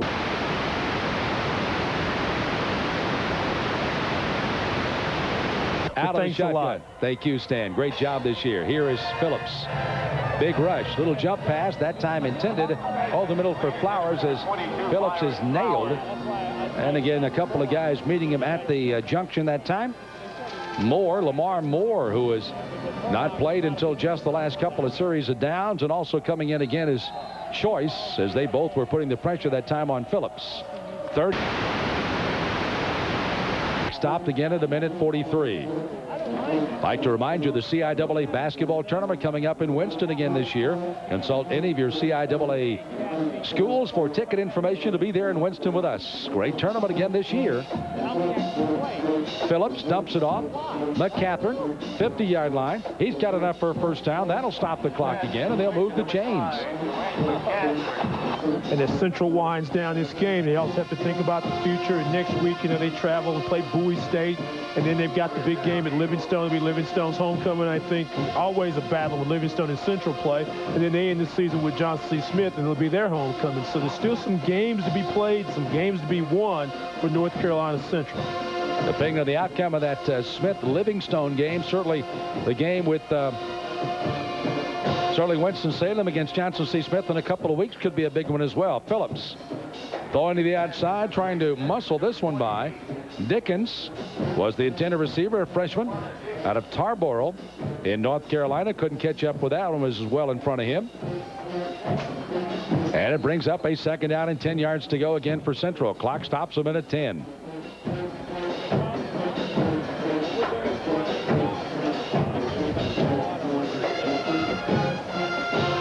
Don't forget our CIAA basketball coverage starts on January the 23rd. Elizabeth City playing host to Virginia Union. Will continue for the 4 weekends leading up to the tournament. Hope you'll consult your local listings for basketball from the CIAA. Flares it out to Flowers. Flowers trying to get away from the linebacker who had pursued and covered very well, and he's not going to escape the grasp of Walters. Walters, by the way, was the defensive player of the week last week in the CIAA. Been a little quiet this afternoon, but he's had a lot of help from his other Ram teammates. Third down, 8 yards to go for Central. Clock is rolling at 43. Phillips getting a lot of experience here under fire against the laid back of the defense here. Winston-Salem as they're coming hard, throwing to Manuel. Knocked away on the defense on the near side, and the guy that's played very well is McDougal and his roommate Wilson on the other side. Corners actually have done a good job for the Rams tonight. They really have. I wonder what those roommates talk about, actually. I don't know. I don't know if there's a Pizza Hut close by or what it is. Do you do a little coverage and, hey, let's, I'll meet you here and let's hit this guy there and look at a lot of film. Right. But they've done a great job, both staffs, and we can't talk enough about how much the SIDs have given us help this week and getting prepared. I mean, it's just been a good week of football. I hate that the game's been kind of a blowout, but next year's another year. Here back goes to Phillips to throw on a fourth down play. He's going to drop it down, try to run for the first down. He's not going to make it, and the defense of Winston-Salem takes over. So the defense tackle finally made on the end of that one by Lamar Moore, a freshman, 6'2", 300 from Winston-Salem. And the Rams will take over. Adrian Ferguson, the sports information director of Winston-Salem. Our thanks to him and, of course, to Kermit Blunt and his fine staff for their great help in helping here. Kyle Servin, the staff at North Carolina Central, and, of course, all the staff and the personnel of Larry Little. Eric Moore helping us out with their stance tonight. Our thanks to him and, of course, to all the others in the booth and around for helping us on our game tonight.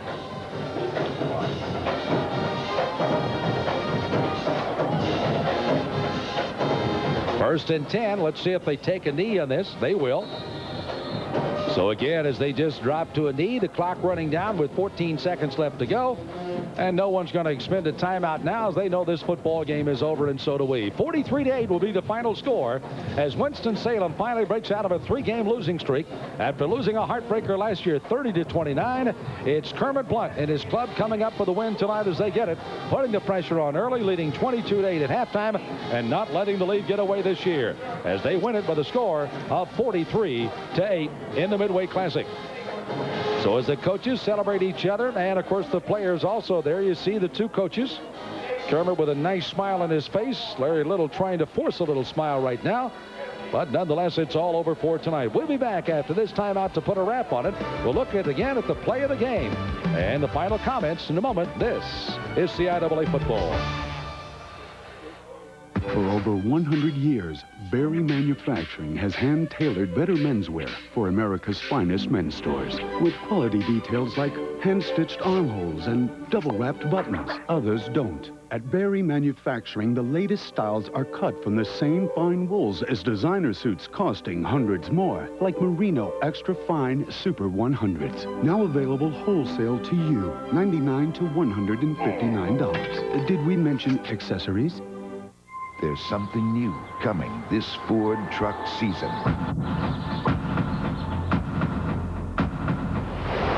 The 99 Ford F-150, the only full-size pickup with 4 doors standard. Check out the 99 F-150 or get a great deal on a 98 F-150. Now with low 1.9 financing for 36 months. Ford truck season is open now at your Carolina Ford dealer. Don't miss it. Well, a lot of big plays along the way, but one of the biggest in this 43-8 win by Winston-Salem was on the very first offensive play of the night, and Nation Bank salutes this as our play of the game as Woodbury hooks up with McGowan's. Just a nice drop back. You look, and there's McGowan's wide open. A nice catch. And all you got to do is look for the green grass and the white lines, and there's a touchdown soon to follow. Touchdown Winston-Salem. They got him off to a great start. 43-8 is the final. Well, that was an 88-yarder, and they rolled on to the victory in the first of the Midway Classics. And, of course, our game concluding here at Durham. On behalf of Stan Luter and all of our crew, Stan, enjoyed it tonight. We'll look forward to the basketball season. Thank you, sir. Enjoyed it. Our thanks to our crew. This is Sam Smith saying our final score once again, Winston-Salem 43, North Carolina Central 8. Until we see you at CIAA basketball time, thanks for joining us, and good night, everybody, from Durham, North Carolina.